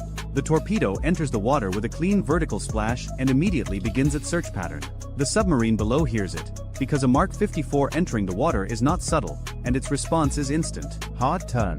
Depth change. Decoy deployment. The acoustic space around the submarine becomes a mess of noise and countermeasures and machinery stress as the crew fights to break the incoming weapons track. But the Mark 54 is patient. It was designed for exactly this scenario: shallow water, high clutter, maneuvering target. It circles, listens, eliminates false returns, and narrows its search cone with each pass. Then a deep, resonant thud rolls through the water. Not the sharp crack of a warhead strike, the heavier sound of a weapon detonating in proximity. Close enough to matter. Close enough to damage. Close enough that the submarine on the other end of that explosion is no longer thinking about attacking an American warship. It is thinking about survival. Romeo 1 CIC. Detonation on track. Contact 142 now showing erratic movement. Possible damage. Cavitation signature has changed. The TAO marks it on the display. One submarine potentially damaged and withdrawing. One maneuvering aggressively to reposition. One missing entirely. The missing one is the problem. At 5:38, the ship steadies on a new course. The captain has ordered a heading that keeps the stern away from the last known bearing of the vanished contact while maintaining enough speed to make targeting difficult. It is an imperfect solution to an imperfect situation. Every course he chooses opens one sector and closes another. Every speed decision trades sonar performance against torpedo vulnerability. There is no option available that does not carry risk. He picks the one that carries the least. Then Contact 074, the repositioning submarine, makes its move. It does not fire a torpedo. It does something the Americans did not expect. It goes active.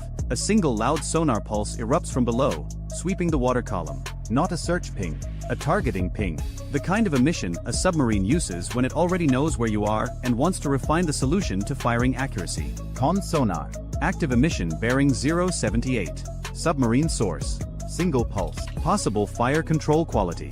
The captain processes that in about 1 second. If 074 just pinged us for a firing solution, we have less than a minute. Hard left rudder.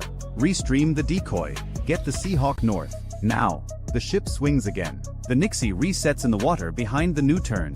On the flight deck, the recovery crew that had been preparing for the helicopter's return steps back as the Seahawk is redirected northward to find and prosecute the second active submarine. Inside sonar, the operator tracks the bearing. Contact 074 is not running. It is not hiding. It is holding its position with a confidence that borders on recklessness, sitting broadside to the American ship's new track as if daring the warship to come closer. Then the second torpedo enters the water. Con sonar. Weapon launch bearing 078. Torpedo inbound. Second weapon, second shooter. The captain does not flinch, but the nature of his orders changes. This is no longer a ship reacting to a single threat. This is a crew fighting a second engagement before the adrenaline from the first has even metabolized. Maintain hard left. Keep the decoy streaming. Set shallow depth charges to standby. If he's that close and that bold, I want every option on the table. The second torpedo is different from the first. It is faster, or the submarine launched from closer range, or both. The bearing rate is higher. The time to impact is shorter. The margin between the decoy working and the weapon finding the ship is measured in seconds rather than tens of seconds. Sonar calls the updates like a countdown. Torpedo bearing steady. Speed high. Range decreasing. No bearing drift. Steady bearing. No drift. That means the weapon is pointed directly at the ship and closing. The Nixie is streaming behind and to the right, but the torpedo has not taken the bait. Not yet. Con sonar. Weapon not attracted to decoy. Still tracking own ship. The captain makes a decision that will be debated in after-action reviews for years. He orders a radical speed reduction. All stop.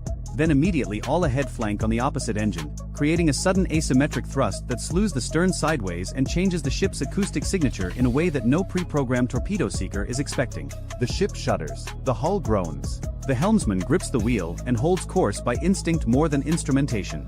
In CIC, an unsecured coffee mug slides off a console and shatters on the deck. Nobody looks at it. Con sonar. Torpedo bearing now shifting. Shifting right. The weapon has lost its lock. Not permanently, maybe not even for long, but for the 6 seconds it takes the Nixie to reassert itself as the loudest target in the water, and that is enough. The torpedo turns, chases the Ghost, passes astern of the ship by a distance the sonar team will later estimate at less than 200 yards. A second detonation, this one closer, rattles through the hull like a physical blow. Bridge windows vibrate. Light fixtures flicker. A damage control man in the aft passageway braces against a bulkhead and feels the shockwave pass through his boots and up his spine. Con sonar. Second weapon detonation. No hull contact. Ship is clear. 2 torpedoes. 2 misses. 2 submarines that have now revealed their positions and spent their first shots. But the captain is not thinking about the ones he can see. He is thinking about the one he cannot. Where is 219? The question hangs in CIC like smoke. Sonar has been scanning the bearing sector continuously. The helicopter has dropped buoys to the south and northwest. The ship's own hull-mounted array has swept everything within range. Contact 219 has not made a sound since it vanished 12 minutes ago.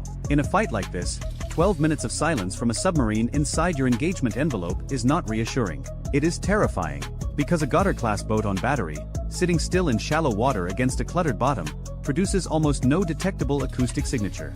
It can wait for hours. It can wait until the ship passes directly overhead. It can wait until the crew is exhausted from fighting the first 2 boats and has begun, without realizing it, to relax by a fraction of a degree. That fraction is all it needs. At 5:47, the helicopter finishes its northern prosecution run. Contact 074 is withdrawing, moving east at increasing speed, its screw noise sloppy and undisciplined in a way that suggests a crew more concerned with escape than stealth. The sensor operator tracks it for 2 more minutes, confirms the disengagement, and then redirects south. Romeo 1 CIC 074 is leaving the area, redirecting to search for missing contact 219. The buoy field expands. One by one, new sonobuoys splash into the water along the last known bearing of the vanished submarine, forming a net of listening posts across the shallow water south-southwest of the ship's track. 4 minutes, nothing. Then buoy 7 returns a signal so faint it almost does not register above the processing threshold. A single narrowband line. Intermittent, barely there, but present. Romeo 1 CIC. Possible contact. Buoy 7, very weak. Could be bottom reflection, could be biological, could be the contact. The helicopter drops 3 more buoys in a tight triangle around the detection. 2 return nothing. The third catches the same line, slightly stronger, with a bearing that has shifted by 2 degrees. Moving. Whatever it is moving. The captain orders the ship to slow. Slower speed means better passive sonar performance. Better passive sonar performance means a better chance of hearing a submarine that has spent the last quarter hour pretending to be a rock on the ocean floor. And then the ship's sonar, the big hull-mounted array that struggles in shallow water but still has the raw power advantage over any sonobuoy, catches it. Con sonar. Regain on contact 219, bearing 227. Very quiet, very slow. Closing, not withdrawing, not holding, closing. The third submarine has watched its 2 partners attack and fail and withdraw. It has watched the American ship survive 2 torpedoes, launch a counterattack, and reorient its defenses toward the north and south. And it has decided, with the cold patience of a crew that has been waiting in silence for the better part of 20 minutes, to continue the mission alone. The captain understands this instantly. The geometry is different now. The ship is slower. The helicopter is repositioning. The Nixie has been recovered and must be redeployed. The crew is running on adrenaline that is beginning to curdle into fatigue. This is the most dangerous moment of the entire engagement, not because the submarine is more capable than the others, but because the ship is less ready than it was 30 minutes ago. Go active. Maximum power. I want that boat lit up like daylight. The sonar dome erupts. A wall of sound hammers into the water, sweeping the bearing sector with an active pulse strong enough to reflect off a submarine hull at any depth the strait allows. The ping rolls outward, bouncing off the bottom, the surface, merchant hulls, and then, unmistakably, off something small, metallic, and man-made sitting at 35 meters depth on a slow intercept course. Contact 219. Active return confirmed. Range close. He is inside 2,000 yards. The response aboard the ship is immediate and absolute. Weapons free on 219. Engage with organic torpedo. Seahawk engage simultaneously. I want convergence. From the ship, a torpedo tube trains out and fires. The Mark 54 hits the water off the port side and begins its search. From the helicopter, a second torpedo drops, splashing in 300 yards north of the ship's weapon. 2 torpedoes, converging from different angles, boxing the submarine the same way the submarines had tried to box the ship. Below, the Goddard crew hears both weapons enter the water. The submarine turns hard. Its electric motor screams to full power, throwing the kind of cavitation noise that a submarine on battery should never make, the sound of desperation, the sound of a boat that has run out of stealth and is now running on nothing but speed and luck. Neither is enough. The ship's torpedo acquires first. The helicopter's weapon adjusts seconds later.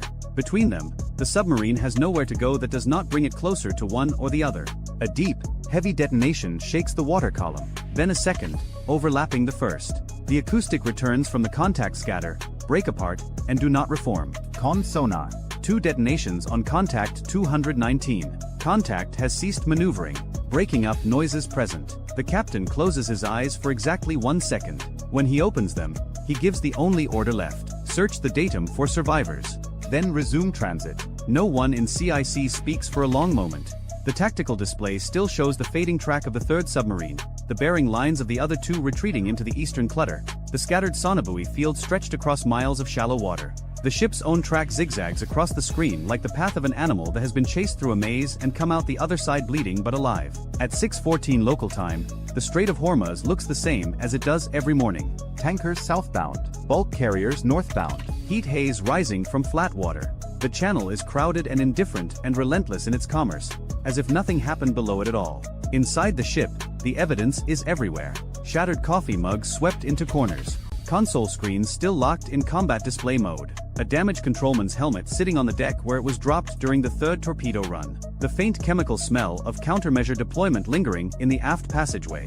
The data recorders have captured everything. Every sonar trace, every helm order, every weapon launch and detonation. The intelligence teams will spend months with this material, reconstructing the attack geometry, analyzing the Iranian tactics, measuring the gap between what the submarines planned and what actually happened. What they will find is not complicated. 3 submarines entered the Strait of Hormuz with a coordinated ambush plan. They positioned themselves in a kill box around a single American warship transiting a choke point they had studied for decades. They timed their attacks to exploit defensive reactions. They used civilian traffic as cover and shallow water as camouflage. On paper, the geometry was sound. In execution, it nearly worked. It did not work because a sonar operator set down his coffee and listened to something that did not sound right. Because a captain sat down instead of standing up, signaling to his crew that he expected a long fight and intended to think his way through it. Because a helicopter crew dropped buoys into confused water and found patterns in the noise. Because a helmsman held a hard turn while a torpedo closed at 40 knots and did not let go of the wheel. Because a damage control man checked every compartment even after the shooting stopped. The Strait does not care about any of this. It moves the same oil, carries the same ships, reflects the same sunlight it did before the first torpedo entered the water. By afternoon, the commercial traffic will have closed the gap where the warship maneuvered, filling the space with ordinary hulls and ordinary noise, erasing the acoustic memory of the morning. But somewhere east of Larak Island, 2 Iranian submarines are limping home with empty torpedo tubes and damaged pride. A third is not coming home at all. And 1 American warship is still on course, still on mission, still moving through the throat of the world's most dangerous choke point as if it has every right to be there. Because it does. The aircraft carrier was already on fire. Not from a missile, not from a drone, from a fuel line rupture on the hangar deck that had nothing to do with Iran and everything to do with a 19-year-old aviation bosun's mate who cross-threaded a coupling during a 14-hour shift. The fire was out in 90 seconds. Damage was cosmetic. But for 11 minutes, the strike group's launch cycle froze, and during those 11 minutes, the thing that was supposed to stay classified for another 6 months rolled out of a C-5M Galaxy's cargo bay at Al Udeid Air Base and onto a runway that had been cleared of every aircraft, every vehicle, and every human being without a Yankee White clearance. The ground crew called it the coffin, not because of what it looked like, but because of what it did to anything on the other end. Officially, it doesn't have a name. The program designation is an alphanumeric string that even the pilots aren't briefed on. What the mission planners called it, in the only unclassified reference that would ever exist, was Longbow 6. A unmanned low observable penetration vehicle built around a single purpose: deliver a weapon package deep inside integrated air defense networks that would shred anything else the United States owns. Iran had spent 11 years and somewhere north of $9 billion building those networks. Russian S-300 PMU-2 batteries around Isfahan. Domestically produced Bavar 373 units ringing Tehran. Third Khordad medium-range systems layered between them like concentric walls.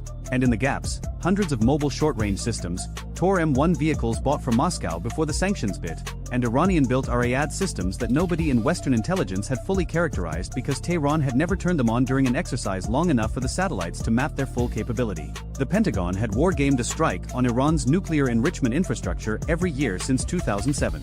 Every simulation produced the same result. You could get aircraft into Iranian airspace. You could hit targets. But you would lose between 14 and 31 aircraft doing it, depending on the scenario, and that number assumed Iran didn't have anything hidden that the intelligence community had missed. It always did. Longbow 6 was supposed to change the math. The vehicle had been in testing at Groom Lake for 3 years. Wingspan of roughly 45 feet. No vertical stabilizer. A planform so clean that the radar cross-section, measured in a purpose-built anechoic chamber at a facility that doesn't appear on any map, came back smaller than a hummingbird at certain frequencies. The airframe absorbed radar energy the way a black shirt absorbs sunlight. What it didn't absorb, it scattered in directions that never returned to the emitter. It carried no gun, no air-to-air capability, no defensive systems in the traditional sense. What it carried, slung internally in a weapons bay lined with radar-absorbent baffles, was a payload that 3 separate congressional oversight committees had been told did not exist. The weapon was called, in development documents later leaked to a defense journal that published 2 paragraphs before receiving a national security letter, a spectrally adaptive electromagnetic disruption package. What that meant in plain language was this: it mapped the operating frequencies of every radar and communication system within a given radius, computed the precise waveform needed to not just jam but permanently damage the receiver electronics of each one simultaneously, and then delivered that waveform in a shape pulse timed to the microsecond. Not a bomb, not a missile. A directed energy event that turned an integrated air defense network into a very expensive collection of paperweights. The physics weren't new.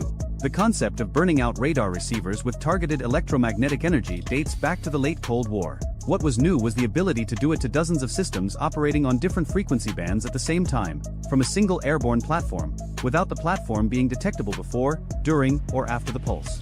Iran's air defense doctrine depended on one assumption, that any attacker would have to physically destroy radars and launchers with missiles, one at a time, in a sequence that could be tracked, predicted, and countered. The entire layered defense was built around redundancy. Kill one radar and the adjacent unit picks up coverage. Kill that one and a mobile backup relocates from a camouflaged revetment. The system was designed to bleed an attacker dry through attrition, forcing them to expend hundreds of cruise missiles and dozens of sorties just to open a corridor. Longbow 6 didn't need a corridor. It needed 12 seconds over the target area. At 0347 local time, the vehicle launched from Al Udeid on a trajectory that took it south over the Gulf of Oman, east toward the Pakistani border, and then north into Iranian airspace from a vector that Iran's coastal radar network wasn't optimized to cover. The southern and western approaches to Iran are where the threat lives. That's where the S-300 batteries face. That's where the search radars concentrate their scan volumes. The eastern border with Pakistan and Afghanistan is mountainous, remote, and covered primarily by aging early warning systems that Iran has never fully modernized because the threat from that direction has historically been smugglers and narcotics traffickers, not stealth aircraft. Longbow 6 entered Iranian airspace at 58,000 feet, above the ceiling of every interceptor in the Iranian Air Force inventory. The MiG-29s top out around 55,000 in a clean configuration. The F-14 Tomcats, the ones still flying, haven't reliably reached 50,000 since the mid-90s. And the domestically produced Kausar fighter, which Tehran had paraded on television with great fanfare, had a combat ceiling that classified U.S. assessments placed at 45,000 feet on a good day with a tailwind and a prayer. The vehicle crossed the Zagros Mountains at a point where two radar coverage zones met. There's always a seam. No radar network on Earth has perfect, seamless coverage because the planet is curved, the terrain is uneven, and electromagnetic waves travel in straight lines. Mountains create shadows. Valleys create dead zones. Longbow 6 flight path had been computed to thread every one of them. 300 miles inside Iranian airspace, the first radar painted the vehicle. A Nebo SVU VHF system, one of the newer Russian exports, operating in a frequency band that low observable aircraft are historically more vulnerable to. VHF radars have longer wavelengths, which means stealth shaping designed to deflect higher frequency X-band and S-band signals becomes less effective. This was the system that Iran's defense establishment had publicly claimed could detect any stealth aircraft the United States operated. The Nebo's screen showed a return. Intermittent. Ambiguous. The operator saw it for 4 sweeps, roughly 8 seconds, then lost it. He flagged it in the system. Standard procedure. The track entered the network as a tentative contact, unconfirmed, bearing 047, range 180 kilometers, altitude unknown. Now here's where doctrine collides with reality. Iran's Integrated Air Defense Command operates on a hierarchical model. Sector commanders receive tracks from multiple radar sites, correlate them, and make engagement decisions. A single tentative contact from one radar isn't enough to trigger a launch. You need correlation from a second source. The S-300's own engagement radar, the 30N62, operating in X-band, scanned the bearing. Nothing. The third Cordad's phased array swept the same sector. Nothing. The Bavar 373's long-range search radar, which Iran claimed could track stealth targets at 300 kilometers, reported nothing. 1 radar saw it, 4 didn't. The sector commander had to decide whether to reposition mobile assets based on a ghost return that had already faded. Repositioning meant taking units offline during transit. It meant breaking the coverage web to chase a contact that was probably atmospheric clutter or a flock of birds at altitude. He chose to log it and continue normal operations. Longbow 6 was 140 kilometers from the first target. The weapon's employment sequence began automatically 90 seconds before the optimal release point. Sensors in the vehicle's belly, passive receivers that detected radar emissions the way an ear detects sound without making any noise of its own, began cataloging every electromagnetic source within a 200-kilometer radius. Frequencies, pulse repetition intervals, scan rates, side lobe patterns. Each system had a signature as unique as a fingerprint, and the weapon's onboard processor was matching those fingerprints against a library that contained every known Russian, Chinese, and Iranian radar system's operating parameters. The library had been built over decades. Every time an Iranian radar turned on during an exercise, satellites recorded it. Every time a Russian system was exported and tested by its new operator, signals intelligence aircraft orbiting in international airspace captured the emissions. The library wasn't perfect. Some systems had been modified, some had firmware updates that shifted parameters. But the processor didn't need perfection. It needed to be close enough to compute a waveform that would couple with the target radar's receiver architecture and deliver energy in a pattern the receiver couldn't reject. Think of it like this. Every radio receiver is designed to listen for a specific type of signal. It amplifies that signal and filters out everything else. The weapon computed a signal so precisely matched to each receiver's acceptance parameters that the receiver would amplify it eagerly, the way a microphone amplifies the sound of a hand clap. Except this sound was loud enough to burn the amplifier out permanently. At 0411, Longbow 6 reached the release point. The vehicle was directly over the Natanz enrichment complex at 57,000 feet. Below it, arranged in concentric rings, were 3 S-300 PMU-2 batteries, 2 Bavar 373 units, 4 third Cordad systems, an unknown number of Tor M1 vehicles in camouflage positions, and a RAAD battery that US intelligence had only confirmed the existence of 6 weeks earlier, when a satellite caught the launcher covers being removed during what appeared to be a maintenance cycle. The weapons bay opened for 1.3 seconds. The device that dropped was not a bomb in any conventional sense. It had no explosive warhead. It had no fragmentation case. What it had was an array of phased emitters powered by a capacitor bank that stored enough energy to run a small town for about 1/10 of a second and released all of it in a shaped electromagnetic pulse calibrated to the specific systems below. The device functioned at 41,000 feet, still well above the engagement envelope of every short-range system on the ground. On the S-300's 30N6E2 engagement radar, the pulse arrived as a signal indistinguishable from a legitimate return, amplified through the receiver chain, and overloaded the front-end low-noise amplifier in a cascade that propagated through the signal processing boards like electrical fire through dry timber. The system didn't explode. It didn't smoke. The screen simply went dark, and when the operators attempted to restart, the system reported a fault code that wasn't in the manual because the failure mode had never been anticipated by the designers. The Bavar 373 died the same way. Different frequency, different waveform, same result. The phased array elements, hundreds of individual transmit-receive modules, each received a pulse tuned to their specific operating band. 31% of the modules failed instantly. The system's built-in redundancy was designed to handle up to 20% module loss before degradation became operationally significant. At 31%, the radar's beam couldn't form properly. It could see the sky the way a person sees the world through a shattered windshield. Shapes, light, movement, but no resolution, no track, no fire control solution. The third Cordad systems experienced something different and in some ways worse. The pulse didn't kill the radar outright. It corrupted the signal processing software by introducing false data through the receiver that the system interpreted as legitimate contacts. The screens lit up with hundreds of tracks, a swarm of phantom aircraft that didn't exist, each one triggering engagement protocols that the operators couldn't override fast enough. The system began auto-cycling between targets, slewing the antenna to track contacts that vanished the moment it looked at them and reappeared the moment it looked away. The third Cordad wasn't dead. It was hallucinating. And in the confusion, the sector commander's data feed turned into noise. Every unit reporting something different. The S-300 reporting total failure. The Bavar reporting degraded capability. The third Cordad reporting mass air attack from all quadrants simultaneously. And the Nebo SVU, the one radar that had actually seen Longbow 6 4 minutes earlier, was now the only functional search radar in the sector, and its operator was screaming into a radio net clogged with overlapping damage reports that nobody could prioritize. The Tor M1 vehicles, short-range point defense systems mounted on tracked chassis, were the only assets unaffected. Their radars operated in a frequency band that the weapons library had incomplete data for. A Russian-supplied firmware update 8 months earlier had shifted the Tor's operating parameters just enough that the pulse didn't couple with the receivers cleanly. The Tor could still see. The Tor could still shoot. But the Tor has a maximum engagement range of 12 kilometers and a ceiling of roughly 20,000 feet, and Longbow 6 was at 57,000 feet and already egressing. Below the electronic carnage, the Natanz complex sat untouched. No crater, no debris, no visible damage of any kind. The centrifuges were still spinning. The buildings were still standing. From the ground, looking up, nothing appeared to have happened at all. This was the point. Longbow 6 didn't strike Natanz. It stripped Natanz naked. The air defense network that had been built over a decade to make the complex untouchable was now a collection of broken receivers, confused processors, and operators staring at screens that either showed nothing or showed everything. And the window wouldn't last. Iran had spare parts. Iran had technicians.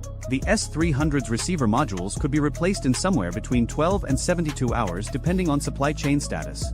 The Bavar's phased array modules would take longer, possibly weeks, because domestically produced components had quality control issues that meant a significant percentage of replacement modules would fail during installation. But the window was open now. At Al Udeid, the second phase was already moving. 47 minutes after Longbow 6 device detonated, a wave of BGM-109 Tomahawk cruise missiles launched from 3 Arleigh Burke-class destroyers in the Gulf of Oman.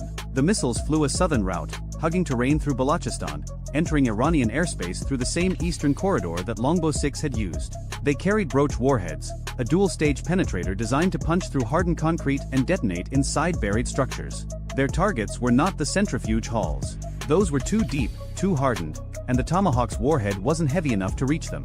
Their targets were the support infrastructure, the power distribution nodes, the cooling systems, the uranium hexafluoride feed stations, and the cascade connection piping that linked the centrifuge halls to the above-ground processing facilities. Without cooling, centrifuges overheat. Without feed stations, they have nothing to enrich. Without connection piping, the product has nowhere to go. You don't need to destroy the centrifuges if you can destroy everything that keeps them running.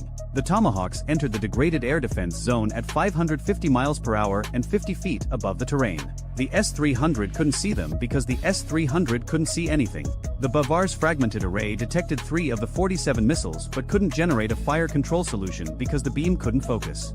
The third Cordad software was still chasing phantoms and couldn't distinguish real cruise missiles from the hundreds of false tracks already saturating its display. The Tor M1 cruise, the only functioning air defense in the sector, detected the first Tomahawk at 9 kilometers. They launched. The 9M331 missile accelerated to Mach 2.8 and intercepted at 4 kilometers. Direct hit.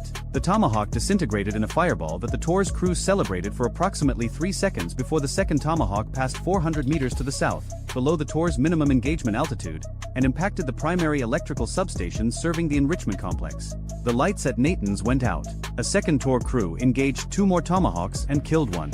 The other struck the cooling water intake manifold. A third Tor, repositioning to cover the southern approach, drove into a drainage ditch that didn't appear on its 2009 vintage navigation database and threw a track. The crew spent the next 40 minutes conducting field repairs while cruise missiles passed overhead. 43 of 47 Tomahawks reached their targets.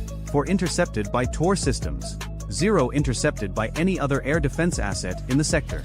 The damage assessment came from a satellite pass 90 minutes later. 3 of 4 power distribution nodes destroyed. Cooling system intake demolished. 2 of 3 feed stations hit. 1 confirmed destroyed. 1 with structural damage that analysis suggested would require 6 to 8 months to repair. The cascade connection piping, running in above-ground conduits between buildings, had been shredded by blast fragmentation from near misses on adjacent structures. Not targeted directly, but destroyed by proximity. Natanz was intact. Every building was still standing. The centrifuges were still in their halls, thousands of them, spinning in the dark in the heat, with no power, no cooling, and no feed material. They would spin for a while on residual momentum. Then they would stop. Some would crash. Bearings seize when centrifuges spinning at 60,000 revolutions per minute lose their magnetic suspension. The repair timeline for crashed centrifuges isn't measured in weeks. It's measured in years, because Iran manufactures them domestically at a rate that US intelligence estimates at somewhere between 100 and 200 per month, and the complex held more than 5,000. 300 miles northwest, the same sequence was unfolding at Fordow, the enrichment facility buried under a mountain near Qom. A second Longbow 6 vehicle had entered from the north, threading the Alborz mountain passes where radar coverage was thinnest, and delivered its payload over the facility at 0419. Fordow's air defenses, a mix of Bavar 373 and domestically produced systems, experienced the same cascade of failures. The follow-on Tomahawk strike from a Virginia-class submarine in the Arabian Sea hit Fordow's tunnel entrances, ventilation shafts, and the power grid serving the mountain complex. You can't tomahawk a mountain. The rock wins. But you can seal the entrances with rubble, destroy the ventilation that keeps the air breathable for the workers inside, and cut the power that runs the centrifuges. Fordow became a tomb for machines. Everything inside was physically intact and operationally useless. Tehran learned about Natanz from the sector commander's fragmented damage report at 0438. Tehran learned about Fordow when the facility stopped responding to communications at 0441. The Supreme National Security Council convened at 0502. By 0515, the order went out to activate retaliatory assets. Iran's response doctrine for a major strike on nuclear infrastructure had been rehearsed for years. The Ballistic Missile Force, operated by the IRGC Aerospace Force, maintained a standing order to launch against predetermined targets in the Gulf states and Israel within 90 minutes of confirmed attack on nuclear sites. Shahab, 3 medium-range ballistic missiles in hardened silos and mobile launchers. Ahmad and Ghadr variants with improved accuracy, and the newer Khaibar-Shikan, a solid-fueled medium-range missile that Iran had tested in 2023 and which Western analysts assessed could reach any point in Israel with a circular error probable of less than 30 meters. The launchers began their pre-launch sequences at 0520, and this is where the second thing that wasn't supposed to exist entered the picture. The US had repositioned 2 THAAD batteries to the Gulf region over the preceding weeks, along with Patriot PAC-3 MSE batteries at multiple locations. Standard defensive posture. What wasn't standard was the asset orbiting at 65,000 feet over western Iraq in a racetrack pattern that it had been flying for 19 hours without refueling. The platform had no official designation in any public document. Ground crews at its operating base referred to it as the Overwatch. It carried a sensor suite that could detect the infrared bloom of a ballistic missile launch within 2 seconds and a communications package that transmitted targeting data directly to Aegis-equipped ships and THAAD batteries faster than Iran's missiles could clear their boost phase. But detection wasn't the interesting part. The interesting part was the directed energy system mounted in a conformal housing along the platform's fuselage, not the airborne laser of the early 2000s. The 747 mounted chemical laser that cost $5 billion and was cancelled because it had to fly within 200 kilometers of the launch site to be effective. This was a fiber-coupled solid-state system that the Missile Defense Agency had been developing in a program so classified that its budget was hidden inside the construction line item for a facility in Alabama that had been completed 4 years earlier. The system couldn't destroy a ballistic missile. The energy density at range wasn't sufficient to burn through a missile's skin in the 60 to 90 seconds of boost phase. But it could do something more elegant. It could heat the missile's guidance section just enough to degrade the inertial navigation system's ring laser gyroscopes. The gyroscopes measure rotation by detecting the phase shift between 2 laser beams traveling in opposite directions around a closed loop. Heat the housing by even a few degrees and the thermal expansion changes the path length. The phase shift drifts. The missile thinks it's on course when it's not. By the time it reaches the terminal phase, the accumulated error translates to hundreds of meters of missed distance on a target that the missile's designers assumed would be hit within 30. At 0534, the first Shahab-3 launched from a site in western Kermanshah province. The Overwatch detected the plume at 0534 and 2 seconds. The directed energy system engaged at 0534 and 9 seconds, maintaining a focused beam on the guidance section for the 47 seconds of boost phase visible above the horizon line. The missile climbed through the atmosphere on what appeared to be a normal trajectory. It entered its mid-course phase. It followed a ballistic arc toward a target in the Gulf, and the gyroscopes, heated just enough to introduce a drift rate of 0.003 degrees per second, accumulated an error that by re-entry translated to 1,100 meters of missed distance. The Patriot PAC-3 battery at its intended target tracked the incoming missile, computed an intercept, and launched. The interceptor killed the Shahab at 15 kilometers altitude. Standard engagement. But the Shahab had already been dead. Even without the Patriot, it would have impacted in open desert over a kilometer from anything that mattered. 5 more Shahab-3s launched in rapid succession from dispersed mobile launchers. The Overwatch engaged each one during boost phase. 3 were subsequently intercepted by Patriot and THAAD. 2 were not intercepted because the defense batteries assessed them as non-threats based on their predicted impact points, which the degraded guidance had shifted into empty terrain. Iran launched 19 ballistic missiles over the next 3 hours. 11 were intercepted by missile defense systems. 8 were not intercepted. Of the 8 that completed their flights, 0 hit their intended targets. The closest impact to a populated area was 740 meters from the perimeter fence of a desalination plant in Bahrain.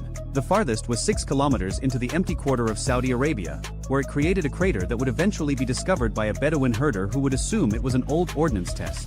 Tehran's missile force had spent years and billions developing the capability to overwhelm regional missile defenses through volume. The doctrine assumed that even if 50 or 60% of missiles were intercepted, the remainder would hit with enough accuracy to cause unacceptable damage. The doctrine did not account for the possibility that every missile that penetrated the defense shield would miss anyway, because the guidance had been corrupted during the one phase of flight where the missile was most vulnerable and least defended. The JAR-GC Aerospace Force Commander reviewed the impact reports at 0830. 19 launches. 0 confirmed hits on any designated target. He ordered a second salvo. The technicians reported that the mobile launchers needed 4 to 6 hours to reload and relocate. The fixed sites had been hit by a second wave of Tomahawks while the first salvo was still in the air.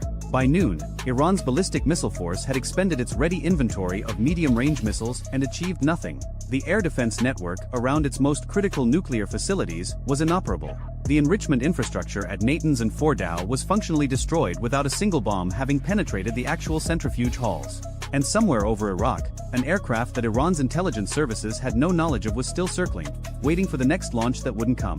The international response was immediate and predictable. Condemnation from expected quarters.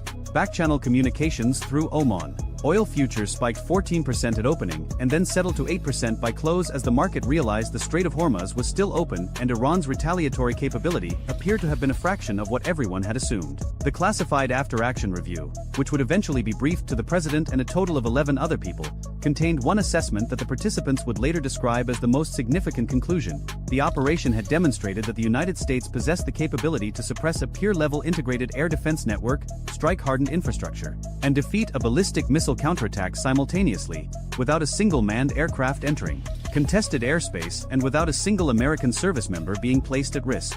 The briefing slide that summarized this conclusion contained 6 words that none of the 11 people in the room would ever repeat publicly. The slide read, "Deterrence has been replaced by denial." And somewhere in Tehran, an air defense commander was staring at a maintenance request for S-300 receiver modules that Russia could no longer supply because of its own war, and realizing that the system his country had spent a decade building had been rendered irrelevant in 12 seconds by a weapon he still didn't understand and couldn't prove existed. At 2:14 local time, a single Iranian Type 412 naval mine broke free from its anchor chain in the middle of the Strait of Hormuz and drifted 600 feet into the westbound shipping lane. It struck the hull of the MV Coral Meridian, a Maltese-flagged crude carrier loaded with 2 million barrels of Basra heavy. The detonation tore a 40-foot gash below the waterline. Within 9 minutes, crude oil was spreading across the warmest choke point on Earth at a rate of 4,000 gallons per minute. Within 14 minutes, the Coral Meridian was listing 11 degrees to port. Within 20 minutes, every maritime insurance company in London had frozen new policy issuances for the Persian Gulf. And within 1 hour, the price of Brent crude jumped $19. That was Tuesday. By Wednesday, the Strait of Hormuz was closed. Not partially. Not restricted. Closed. Iran's Islamic Revolutionary Guard Corps Navy had deployed over 300 sea mines across the shipping lanes in a 48-hour sprint, using a combination of fast attack craft, civilian dhows, and at least 4 Ghadar-class midget submarines. They had also activated shore-based anti-ship missile batteries at Keshem Island, Abu Musa, and the Larak coastal garrison. Any vessel attempting transit would face a layered threat combining contact mines, influence mines, cruise missiles, and fastboat swarms. The entire global energy market was being held hostage by roughly 60 miles of water. The stated reason, broadcast on Iranian state television by a spokesman for the Supreme National Security Council, was retaliation for what Tehran called an act of economic warfare. 6 days earlier, the United States had imposed a new round of sanctions targeting Iran's central bank, its sovereign wealth reserves held in Chinese and Emirati financial institutions, and for the first time, secondary sanctions on any port facility worldwide that processed Iranian crude. The effect was immediate and devastating. Iran's remaining oil exports, roughly 1.3 million barrels a day, mostly flowing to China and India through intermediary shell companies, froze overnight. Tankers that had been loading at Karg Island simply stopped. Payment channels collapsed. Tehran estimated losses of $90 million per day. So they closed the strait. And then the message came. At 11 o'clock Washington time on Wednesday morning, the White House released a 4-sentence statement. It did not use diplomatic language. It said that the mining of international waterways constituted an act of war under international maritime law. It said that the United States would guarantee freedom of navigation through the Strait of Hormuz. It said that Iran had 48 hours to begin verifiable mine clearance operations and withdraw all anti-ship missile systems to a distance of 50 kilometers from the coastline. And it said that failure to comply would result in the United States and its coalition partners taking all necessary action to reopen the strait. 48 hours. That was the number. Not 72. Not a week. 48.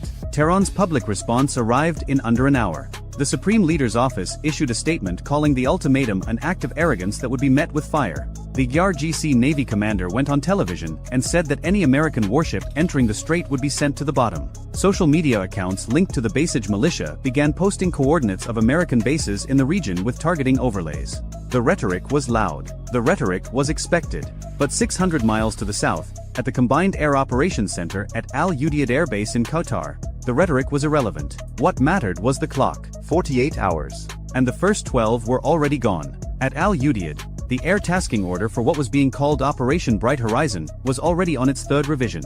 The problem was not firepower. The United States 5th Fleet, already forward deployed in Bahrain, had been reinforced over the previous 72 hours by the Gerald R. Ford Carrier Strike Group, which had transited the Suez Canal at flank speed, and the America Amphibious Ready Group coming from the Western Indian Ocean. Combined with assets already in theater, the Navy had 2 aircraft carriers, 9 Arleigh Burke-class destroyers, 4 Ticonderoga-class cruisers, 3 Virginia-class attack submarines, and a combined air wing of over 140 aircraft. Ashore, the Air Force had F-35A Lightning IIs staged at Al Dhafra in the UAE, F-15E Strike Eagles at Al Udeid, B-1B Lancers rotating through Diego Garcia, and a squadron of F-22A Raptors that had quietly arrived at an undisclosed Gulf state airfield 3 days before the crisis even started. The problem was not firepower. The problem was mines. Sea mines are the most cost-effective weapon in naval warfare. An Iranian EM-52 rising mine costs roughly $10,000 to manufacture. The mine countermeasure vessel needed to find and neutralize it costs $600 million. A single mine can close a shipping lane for days. 300 mines can close it for weeks. And unlike missiles, which can be intercepted, or ships, which can be sunk, mines just sit there, Silent, patient, waiting for something heavy to pass overhead. Clearing them requires specialized ships, underwater drones, helicopter-towed sleds, and time. lots of time. The U.S. Navy's mine countermeasures force in the Gulf consisted of 4 Avenger-class mine countermeasure ships, 8 MH-53EC Dragon helicopters, and a handful of unmanned underwater vehicles. Under normal conditions, clearing 300 mines from a waterway the size of the Strait of Hormuz would take 30 to 45 days. They did not have 30 to 45 days. They had 36 hours. 1,200 miles to the west, at Ramstein Air Base in Germany, the airlift was already underway. 2 C-17 Globemaster IIIs loaded with Mk-18 Mod 2 Kingfish unmanned underwater vehicles and their support equipment had departed 4 hours after the ultimatum. A third C-17 carried components of the AN/AQS-20 mine-hunting sonar system.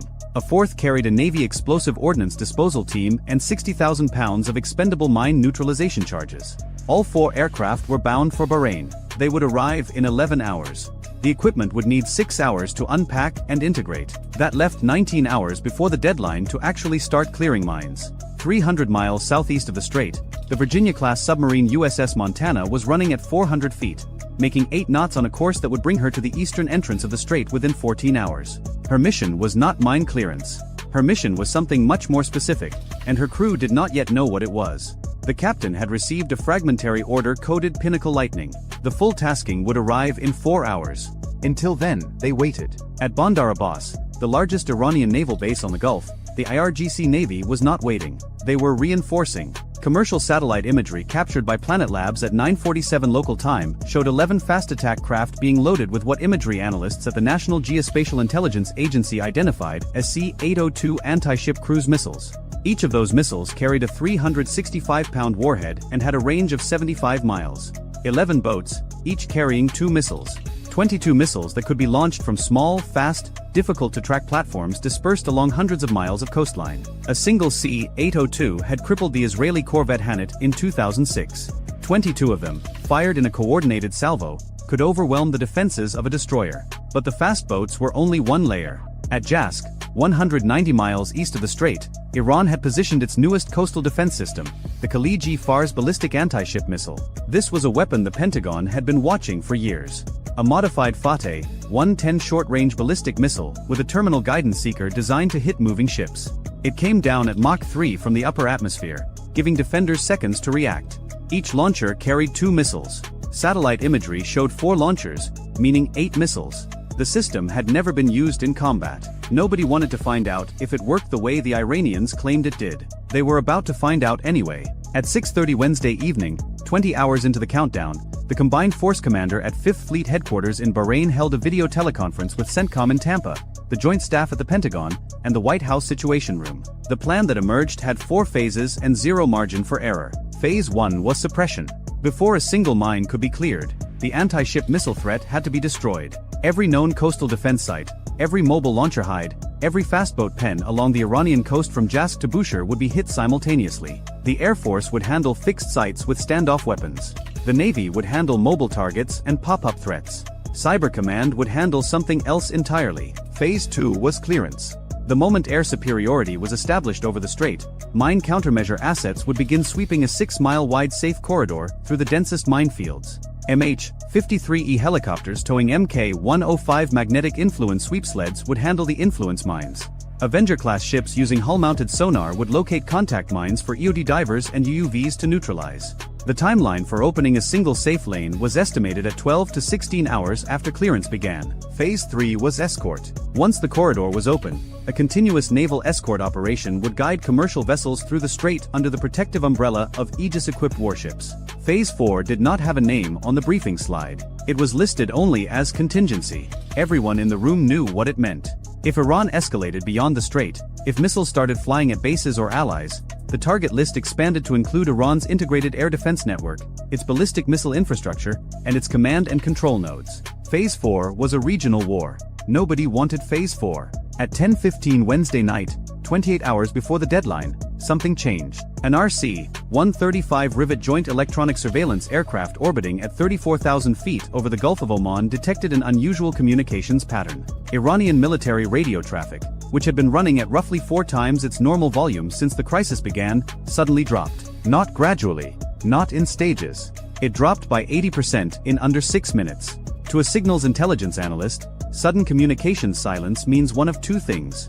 Either the network has been destroyed, or the network has switched to a pre-planned wartime mode that relies on landlines, fiber optics and couriers instead of radio. The network had not been destroyed. Iran was going to wartime communications posture, 28 hours before the deadline expired. This mattered. It mattered because wartime comm switching is not something you do to bluff. It takes hours to coordinate. It disrupts normal operations.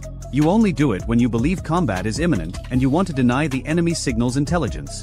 The Rivet Joint's crew relayed the detection to the National Security Agency at Fort Meade, which confirmed the assessment within 40 minutes. Iran was not preparing to comply. Iran was preparing to fight. At Fort Meade, the confirmation triggered something that had been staged for 72 hours. United States Cyber Command had been holding access to 14 pre-positioned implants embedded in Iranian military networks. These were not new intrusions. Some of them had been placed years earlier, maintained through patient, invisible persistence, updated quietly during routine Iranian software patches, tested through careful signals that mimic normal network noise. 12 of the 14 implants were in the Integrated Air Defense Network command layer. One was in the IRGC Navy's shore-based missile coordination system. One was in the electrical grid serving Bandar Abbas Naval Base. None of them had ever been activated. They were insurance policies. Expensive, fragile, and single-use. Once triggered, the Iranians would find them, patch them, and they would be gone forever. Years of access, burned in seconds. The order to activate came at 11:40 Wednesday night. It was signed by the Secretary of Defense and confirmed by the President. Execution was set for 2 o'clock Thursday morning local time, exactly 6 hours before the deadline expired. That timing was deliberate. It would be dark. It would be 6 hours before Iran expected anything to happen. And it would give the first wave of aircraft just enough time to reach their targets before anyone on the ground realized their defenses were compromised. What Tehran didn't know was that the 48-hour ultimatum was never intended to expire. The deadline was theater. Useful theater, necessary theater, because it gave allies time to evacuate non-essential personnel, gave commercial shipping time to clear the area, and gave the diplomatic track just enough oxygen to claim that every alternative had been exhausted. But the operational timeline had never been 48 hours. The operational timeline had been decided the moment the first mine was confirmed in the shipping lane.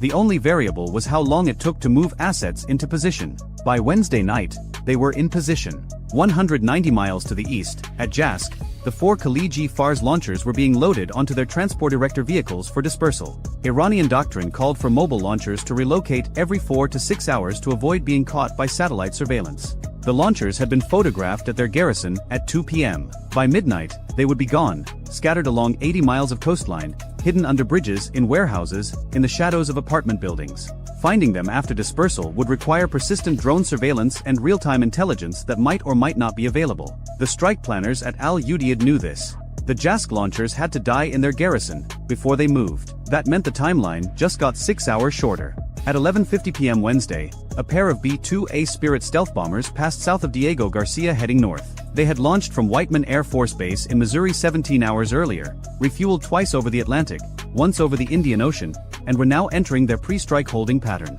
Each B-2 carried 16 GBU-31 Joint Direct Attack munitions in its internal weapons bays. 2,000-pound GPS-guided bombs. 32 of them, total. 16 were assigned to the Jask missile garrison. 16 were assigned to the underground command bunker at Bandar Abbas that served as the IRGC Navy's operational headquarters. The B-2s were not alone. 400 miles to the west, 8 F-35A Lightning IIs from the 421st Fighter Squadron had launched from Al Dhafra Air Base in the UAE at 11:30 p.m. under the cover of what was listed on the air traffic control log as a routine night training sortie. They were not carrying training weapons. Each aircraft carried 2 AGM-154 Joint Standoff weapons and 2 ALM-120D AMRAAM air-to-air missiles. Their targets were the anti-ship missile batteries on Keshem Island and Abu Musa Island, the two positions that most directly threatened mine clearance operations in the strait itself. The F-35s would strike from standoff range, roughly 40 miles from the targets, using their low observable profiles to avoid detection until weapons release. Simultaneously, the destroyer USS Nitsa, positioned 110 miles south of the strait in the Gulf of Oman, began programming 96 Tomahawk land attack missiles in her vertical launch cells. 96 missiles from a single ship. Her targets included radar sites, communication nodes, fastboat pens at 3 different harbors, and the Noor anti-ship missile battery near Sirak. The Tomahawks would fly circuitous routes, approaching their targets from unexpected directions, timed to arrive within a 60-second window starting at 2:04 a.m. But the Nitsa was not the only ship launching Tomahawks. The cruiser USS Gettysburg, sailing with the Ford Carrier Group now positioned 240 miles south of the strait, had another 64 Tomahawks programmed and ready. The destroyer USS Halsey, forward deployed from Bahrain, had 47. Combined with the Nitsa, that was 207 Tomahawk cruise missiles that would be in the air before a single Iranian radar operator noticed anything unusual. 207 Tomahawks cost roughly $400 million. The coastal defense systems they were targeting had cost Iran approximately $90 million to acquire. That math looks bad until you consider that a single day of the strait being closed cost the global economy an estimated $1.2 billion. At 1:47 a.m. Thursday local time, 13 minutes before H-hour, the cyber weapons activated. The first effect was subtle. The primary radar at Iran's Kish Island air defense sector, a Chinese-supplied JY-14 medium-range surveillance radar, began receiving false returns. Not many. Not enough to trigger an alert.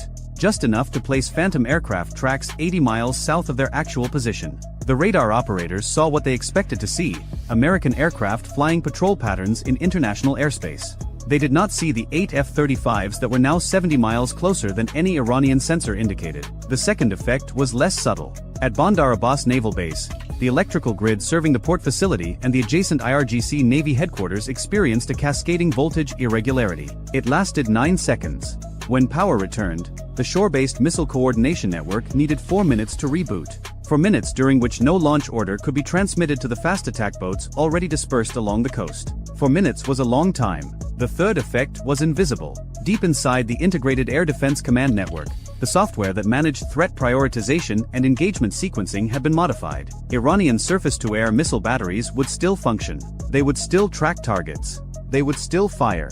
But the fire control solution would contain a tiny error, a 6-degree azimuth offset in the targeting data passed from the surveillance radars to the engagement radars. 6 degrees does not sound like much. At 40 miles, 6 degrees translates to a missed distance of over 4 miles. Every missile fired using corrupted data would miss by 4 miles. And the operators would not know why.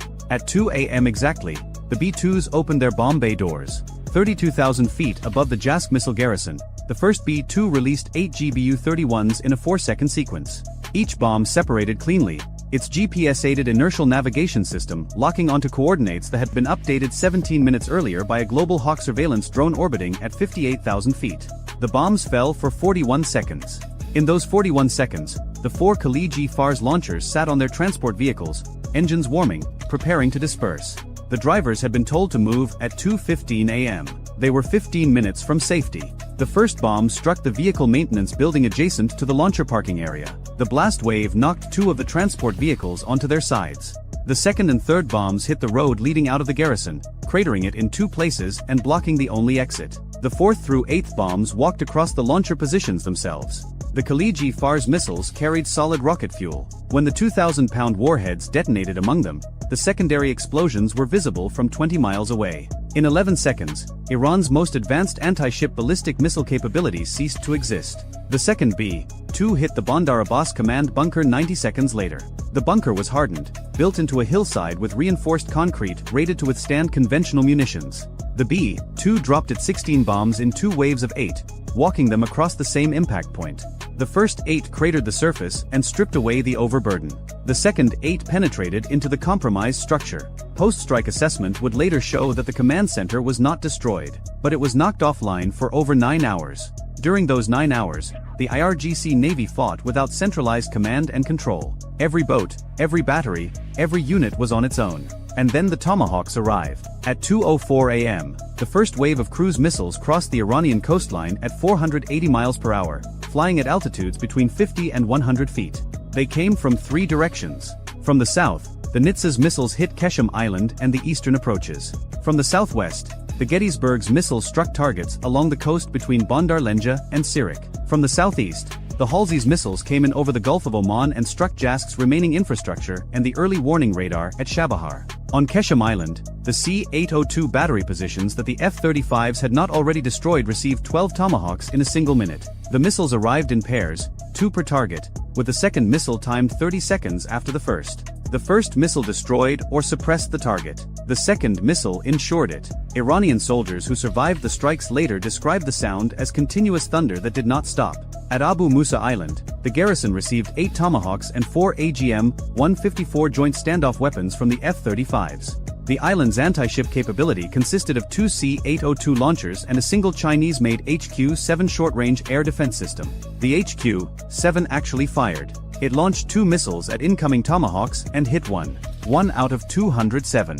The launcher was destroyed 19 seconds later by a GBU-39 small-diameter bomb dropped by an F-35 that the HQ-7's radar never detected. One Tomahawk destroyed costs $1.9 million. The HQ-7 missile that killed it cost about $80,000. For Iran, that was the best exchange rate of the entire night. 40 miles north of the strait, at the IRGC fastboat base at Bandar Lenja, 11 missile-armed fast attack craft were attempting to get underway. They had received dispersal orders at 1:55 a.m., 5 minutes before H-hour, from a local commander who had noticed the communications disruption and guessed what was coming. It was good instinct. 5 of the boats made it out of the harbor before the Tomahawks hit. The remaining 6 were caught in their pens. The concrete piers, the fuel storage, the ammunition bunkers, everything within 400 meters of the waterfront was destroyed in 60 seconds. The 5 boats that escaped scattered east along the coast at 45 knots, 220 miles south of the strait, aboard the aircraft carrier USS Gerald R. Ford. The air wing went to full combat operations at 2:10 a.m. The first aircraft to launch were not fighters. They were EA-18G Growlers from VAQ-129, electronic warfare aircraft. Their job was to find, jam, and if necessary destroy any Iranian radar system that was still functioning after the cyber attack and the Tomahawk strikes. Within 30 minutes, 6 Growlers were orbiting at 28,000 feet along a north-south line running parallel to the Iranian coast, flooding the electromagnetic spectrum with noise. Iranian radar operators who had survived the strikes and were attempting to bring backup systems online found nothing but static. Behind the Growlers came the fighters. F divided by a -18E and F Super Hornets armed for both air-to-air and air-to-ground. F-35C Lightning IIs from VFA-147. The Ford's air wing put 42 aircraft into the sky in the first hour. Their immediate concern was not the Iranian Air Force. The Islamic Republic of Iran Air Force had not sortied a single aircraft. Their hangars were intact. Their runways were intact. Their jets sat in shelters with engines cold. This was deliberate. The United States had not struck any Iranian air bases. The message was precise. This is about the strait. Open it, and this ends. Expand it, and we expand too. Tehran received that message.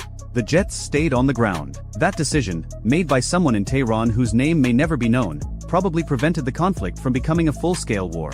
Probably. At 2:38 a.m., the 5 IRGC fast boats that had escaped Bandar Lenja reached a position 18 miles northeast of the strait and turned south. They were heading for the shipping lanes. Each boat carried 2 C-802 missiles and was crewed by 7 men. Their orders, received before communications went dark, were simple. Find an American warship. Fire. Whether they understood they were operating without air cover, without shore-based radar support, and without any coordination with other Iranian forces is unclear. They went anyway. What they did not know was that the submarine USS Montana had entered the strait 4 hours earlier and was now sitting at 200 feet, 3 miles east of the Greater Tunb Island, with her sonar focused north. The Montana had received her full mission tasking at 10 p.m.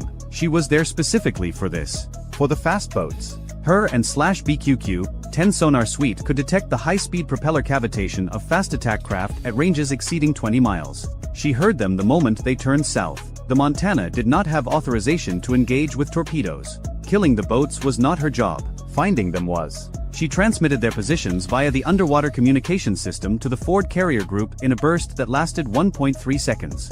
40 seconds later, the tactical action officer aboard the destroyer USS Paul Ignatius, stationed at the northern mouth of the strait, had the tracks. The Paul Ignatius carried 8 RGM-84 Harpoon anti-ship missiles and 96 cells of vertical launch ordnance. Against 5 small boats, she used neither. Instead, the ship's MH-60R Seahawk helicopter, already airborne on patrol, was vectored to intercept. The helicopter carried 4 AGM-114 Hellfire missiles and an M240 door gun. It found the 5 boats in a loose formation, running without lights, making 42 knots on a heading that would bring them within missile range of the Paul Ignatius in roughly 23 minutes. The Seahawk fired 2 Hellfires at the lead boat. Both hit. The boat disintegrated. A $114,000 missile against a craft worth maybe $200,000. Close enough to even.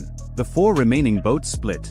2 turned east, 2 turned west. The helicopter pursued the eastern pair, while the Paul Ignatius launched a second Seahawk for the western pair. Over the next 14 minutes, all 4 boats were destroyed. 3 by Hellfire missiles.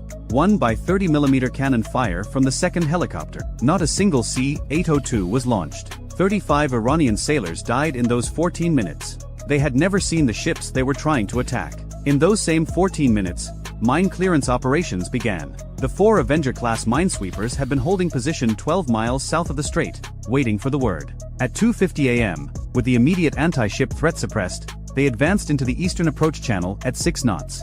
Ahead of them, MH-53EC Dragon helicopters from HM-15 towed Mk-105 magnetic influence sleds through the water, simulating the magnetic signature of a large vessel. The idea was simple: trigger the influence mines before a real ship found them. Each triggered mine produced a geyser of water visible from miles away. In the first hour, the helicopters triggered 11 mines.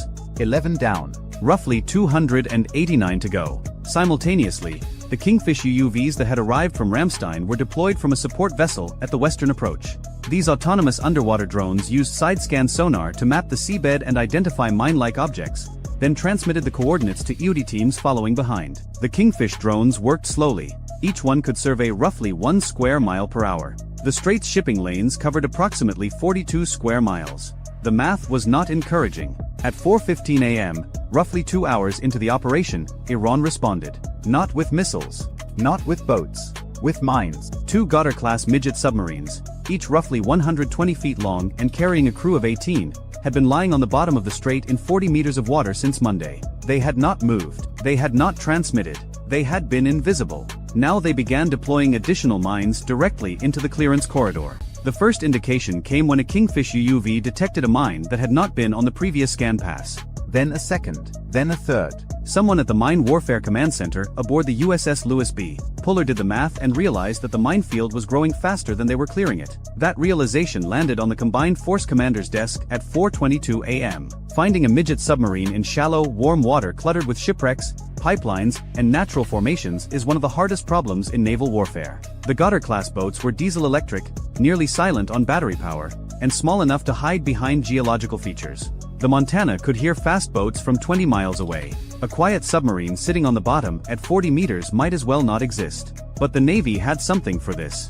2 P-8A Poseidon maritime patrol aircraft from VP-10 had been orbiting south of the strait since midnight. Each carried sonobuoy dispensers loaded with and /SSQ-125 multi-static active sonobuoys. Unlike passive sonobuoys that just listen, active sonobuoys create their own sound pulses and listen for the returns.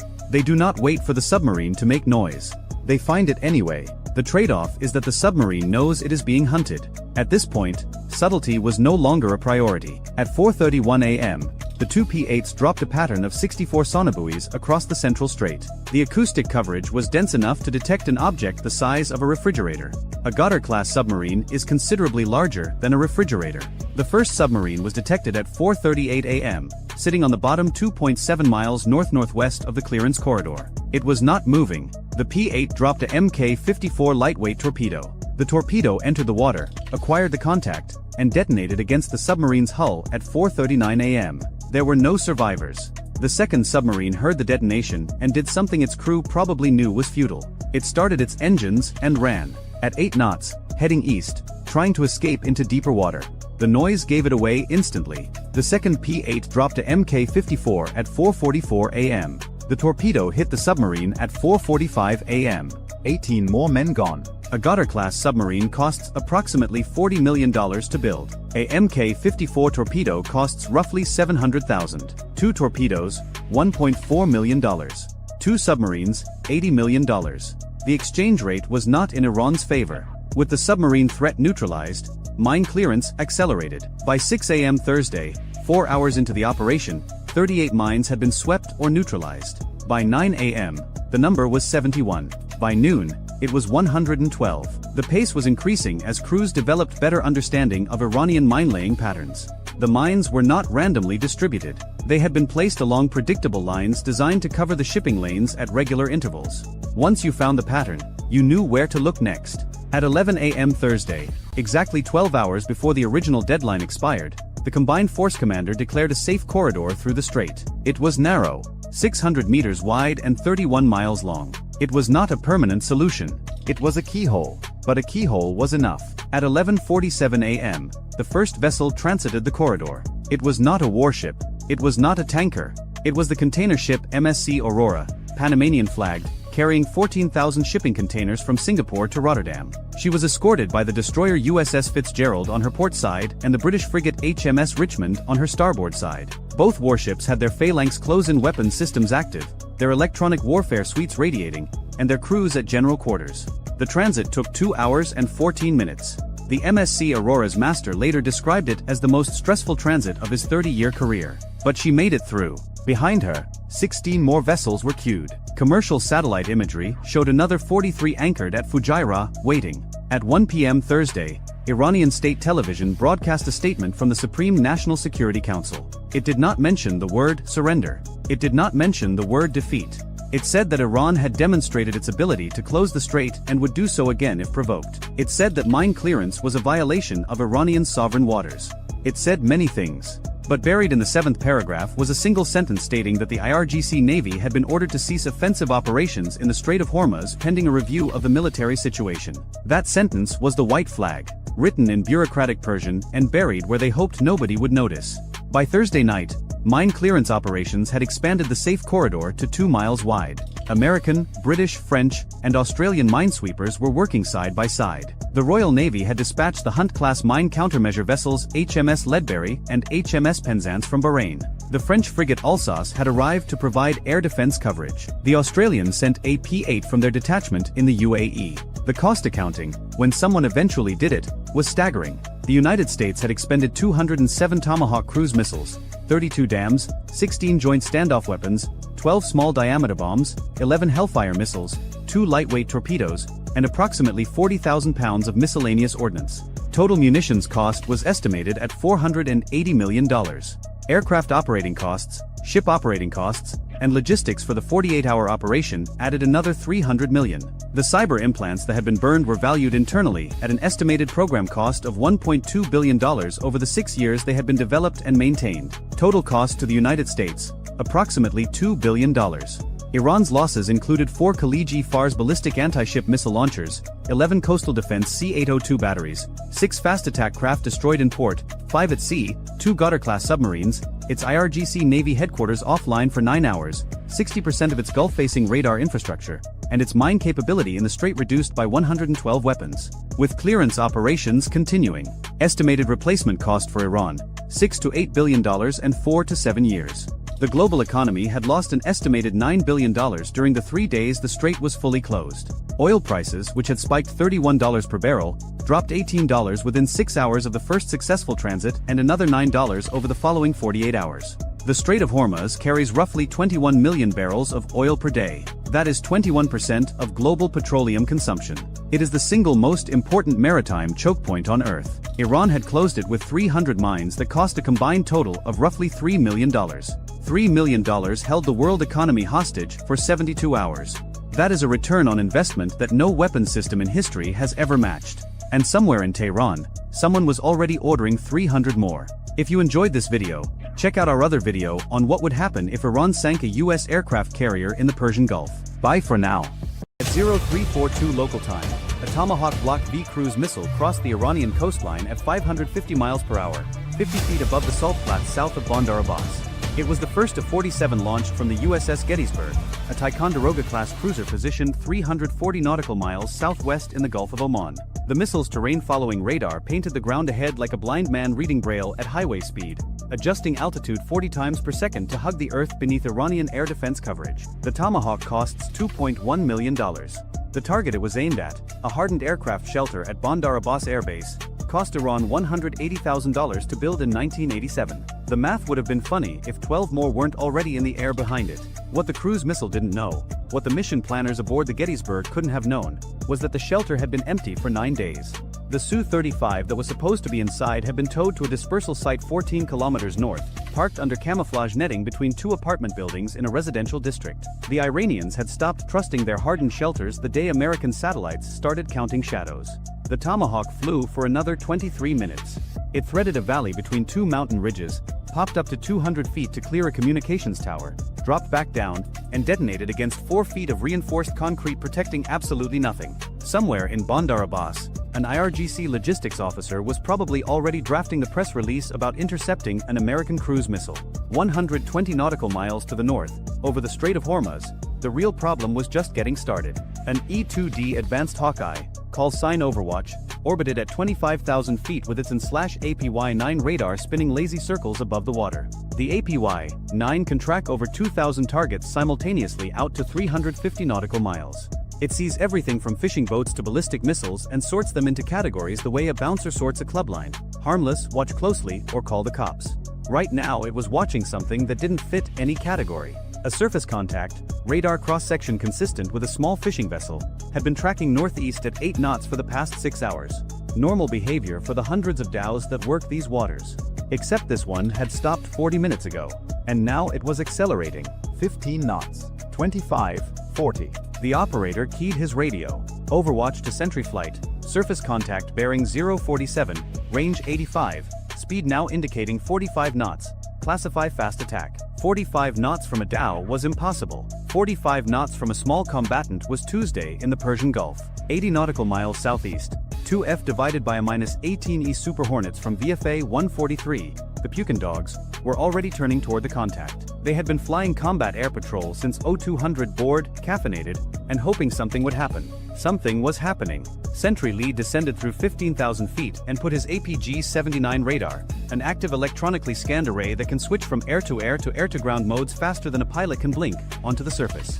The contact resolved. Small hull, deck-mounted structure, thermal bloom consistent with gas turbine exhaust. Paycap class fast attack craft, Iranian Revolutionary Guard Navy, 76 feet long, armed with 2 Chinese C-701 anti-ship missiles, capable of 52 knots in calm water. The ARGC had 14 of them scattered across the Gulf, and they used them the way insurgents use car bombs: cheap, fast, expendable, and absolutely capable of ruining someone's day. The Paycap wasn't alone.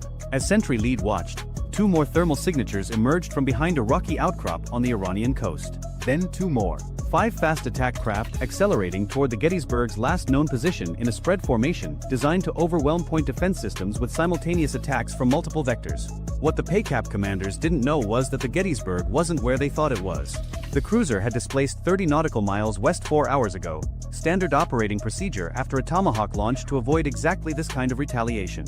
The Iranians were charging toward a patch of empty ocean where an American warship had been yesterday. But 30 nautical miles west put the Gettysburg directly in line with something else. The USNS Rappahannock, a fleet replenishment oiler, currently transferring 400,000 gallons of JP-5 aviation fuel to the USS Bataan, an amphibious assault ship carrying 1,800 Marines and the aviation assets to support them. 2 ships connected by fuel lines, dead in the water, 95 nautical miles from 5 inbound missiles on hulls. The geometry was about to get very personal. Overwatch plotted the intercept. At current speeds, the Paycap formation would reach the replenishment group in 47 minutes. The Gettysburg could engage with SM-6 missiles at 130 nautical miles. The Super Hornets could engage with Harpoons at 70. The problem wasn't range. The problem was identification. Rules of engagement required positive identification before weapons release. A Paycap looked exactly like a civilian speedboat on radar until it launched a missile or opened fire. The C-701 had a range of 15 nautical miles. A PACAP could close to launch range, fire, and be turning away before a pilot confirmed it was military. And the Strait of Hormuz at any given moment contained somewhere between 200 and 400 civilian vessels that looked exactly the same size on radar. Sentry lead descended to 8,000 feet and slaved his targeting pod to the lead contact. The FLIR, a camera system that can read a license plate from 10 miles away in daylight, showed a gray hull, no flag, deck-mounted launcher that could have been a missile rail or a fishing net crane. He needed closer. 5 miles from the contact, doing 400 knots, Sentry lead rolled wings level and let the FLIR build a picture. 2 tubes angled forward on the bow. Definitely military. Definitely armed. He keyed the radio. Sentry lead, Overwatch, tally hostile, PACAP class, weapons visible, requesting clearance to engage. The response took 11 seconds. In those 11 seconds, the formation covered another half-mile toward the replenishment group. Sentry flight, Overwatch, cleared to engage, weapons free on hostile surface contacts. The lead Hornet was carrying 2 AGM-84D Harpoon anti-ship missiles. The Harpoon costs $1.4 million, flies at 530 miles per hour, carries a 488-pound warhead, and was designed during the Cold War to sink Soviet cruisers. Using it on a 76-foot patrol boat was like hunting rabbits with a howitzer. Effective? Certainly. Cost-efficient? Absolutely not. Sentry lead pickled the first Harpoon at 18 nautical miles. The missile dropped from the centerline station, turbofan ignited, and accelerated toward the sea surface while its radar seeker searched for the largest metal object in its field of view. The PACAP's radar warning receiver screamed. At 52 knots, the patrol boat commander had roughly 90 seconds to decide between evasion and acceptance. He chose evasion. Hard turn to port, chaff blooming behind the boat like metallic confetti, a maneuver that might have worked against an older missile. The Harpoon's seeker wasn't fooled. It ignored the chaff cloud, adjusted course 3 degrees, and impacted the PACAP's stern at 530 miles per hour. A 488-pound warhead against a 76-foot hull is less a naval engagement than a magic trick. The boat was there, then it wasn't. Fire, debris, and 6 crew members scattered across a quarter-mile of water. 4 PACAPs remaining. 42 minutes to the replenishment group. What the American pilots didn't know was that the PACAP attack was a diversion. The real threat was already inside the engagement envelope, and it had been there for 3 hours. A Goddard-class midget submarine, 29 meters long, diesel-electric, virtually silent at creep speed, had been loitering 8 nautical miles southwest of the replenishment group's current position since before dawn. The Goddard was designed for exactly this mission: shallow water ambush in the crowded shipping lanes of the Gulf, where thermal layers and biological noise made submarine detection a nightmare. The Goddard carried 2 heavyweight torpedoes. Either one could break a ship's back, both could sink an oiler full of aviation fuel and the 400 men aboard it. Aboard the Rappahannock, the unrep was 60% complete. Fuel hoses stretched between the 2 ships like umbilical cords, JP-5 flowing at 800 gallons per minute. The ships moved at 12 knots, slow enough to maintain the connection, fast enough to keep steerage way. Neither captain knew what was 8 miles behind them. The Goddard commander had been watching through his periscope for 20 minutes, building a firing solution on the larger of the 2 contacts. The torpedo run would take 4 minutes at high speed. Once he fired, the Americans would know exactly where he was. He would have perhaps 90 seconds before every sonobuoy and dipping sonar in the Gulf converged on his position. 1 shot, maybe 2. Then run for shallow water and pray. He flooded the tubes. 30,000 feet above, an MQ-4C Triton, the Navy's high-altitude surveillance drone, detected something that shouldn't have existed. A momentary thermal anomaly on the water surface, 8 nautical miles from the replenishment group, consistent with a submarine's diesel exhaust venting. The Goddard had snorkeled 6 hours ago to recharge batteries. The Triton's multispectral sensors caught the residual heat signature where the exhaust had warmed the surface water. The algorithm flagged it. A human analyst in a ground station 7,000 miles away looked at the flag, cross-referenced it with acoustic data from a distributed sonobuoy field, and made a phone call. Overwatch received the flash traffic 47 seconds later. The E-2D operator stared at his screen.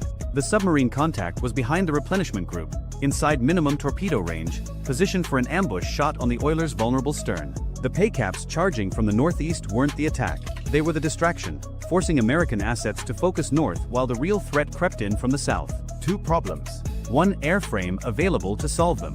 An MH-60R Seahawk, call sign Hunter 21, was orbiting 15 nautical miles east of the replenishment group, originally tasked with surface search along the shipping lanes. The Seahawk carried 2 Mk-54 lightweight torpedoes, a dipping sonar, and a crew of 4 who were about to have a very busy morning. Hunter 21, Overwatch, Retask immediate, subsurface contact bearing 195 from Hotel Alpha, range 8, classify hostile, cleared hot. The pilot banked hard, dropped the nose, and started toward the contact at 140 knots. The tactical coordinator in the back began programming the sonar, while the sensor operator readied a torpedo. They had maybe 6 minutes before the Ghadar was in optimal firing position. Maybe less. 40 nautical miles north, the remaining pay caps were spreading further apart, each boat now a separate threat axis requiring individual tracking. Sentry 2 engaged the second contact with a harpoon at 15 miles. Impact. 3 remaining. The Super Hornets were running low on anti-ship missiles. 2 harpoons remaining between them, 3 targets, and the rules of engagement didn't allow gun runs on surface contacts that hadn't fired first. The math wasn't working. Overwatch made a call. Sentry flight, break off surface engagement, redirect to subsurface prosecution support. The pay caps would have to be someone else's problem. The submarine was 6 minutes from a firing solution on an oiler carrying enough fuel to burn for a week. Hunter 2-1 arrived over the datum point and deployed the dipping sonar. The AQS-22 dropped into the water on 200 feet of cable, its transducer pinging active pulses into the thermocline while passive arrays listened for engine noise, prop cavitation, anything that sounded like a submarine instead of a shrimp bed. Contact. Bearing 210, range 2,400 yards, depth 80 feet, moving slowly northeast. The Ghadar commander heard the dipping sonar the moment it went active. He had roughly 30 seconds before the helicopter prosecuted. He could fire now, accept the counterattack, and hope the torpedo reached its target before his boat was destroyed. Or he could go deep, run silent, and try to escape into the acoustic clutter of the shipping lanes. He fired both torpedoes. The acoustic signature of a torpedo launch is unmistakable. 2 distinct splashes, followed by the high-frequency whine of contra-rotating propellers accelerating toward 45 knots. The Seahawk crew heard it instantly. Hunter 2-1, torpedo in the water, 2 fish, bearing 030, speed 45, depth 40 feet. The sensor operator dropped a Mk-54 on the submarine's position, while the pilot keyed the guard frequency to warn the replenishment group. The torpedo entered the water, acquired the Ghadar's screw noise, and started its terminal run. 4 miles north, aboard the Rappahannock, alarms sounded. Emergency breakaway. The fuel hoses disconnected automatically, valves slamming shut to prevent spills, while both ships went to flank speed and diverged. A replenishment ship emergency breakaway takes approximately 2 minutes. The incoming torpedoes would cover 4 miles in 5 minutes. The math was close. The Batan's SLQ-32 electronic warfare suite detected the torpedo seekers and began jamming, filling the water with acoustic noise designed to confuse the guidance systems. The Rappahannock had no such system. It had a hull full of aviation fuel and a top speed of 20 knots. The first torpedo tracked straight for the oiler's wake. Torpedo seekers home on the acoustic disturbance a ship's propellers leave in the water, a trail of turbulence and cavitation bubbles that points directly at the target like an arrow. The Rappahannock was making 20 knots, generating exactly the kind of wake a torpedo loves. 900 yards out, the torpedo's seeker locked onto the bubble trail and accelerated for terminal attack. The Batan launched a Nixie torpedo decoy, a towed noisemaker designed to sound more like a ship than the ship itself.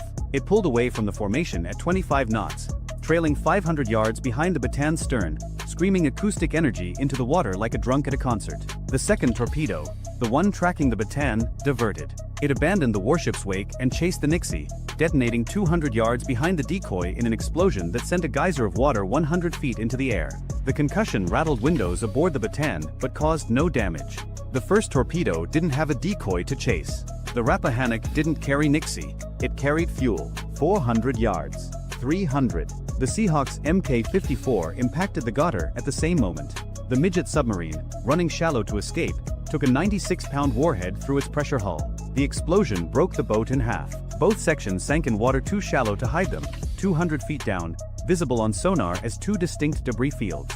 29 Iranian sailors died without ever knowing if their torpedoes hit. They didn't. At 150 yards, the Iranian torpedo's guidance system suffered a failure that the after-action report would later attribute to thermal gradients near the surface. The weapon passed 40 yards ahead of the Rappahannock's bow, continued northeast for another mile, exhausted its fuel, and sank. The oiler's captain was about to need new underwear. Everyone aboard the Rappahannock was about to need a drink. But 400,000 gallons of aviation fuel continued floating on the surface of the Gulf, unburned, because a torpedo seeker hiccuped at the wrong moment. Luck is not a military strategy, but it is occasionally a military outcome.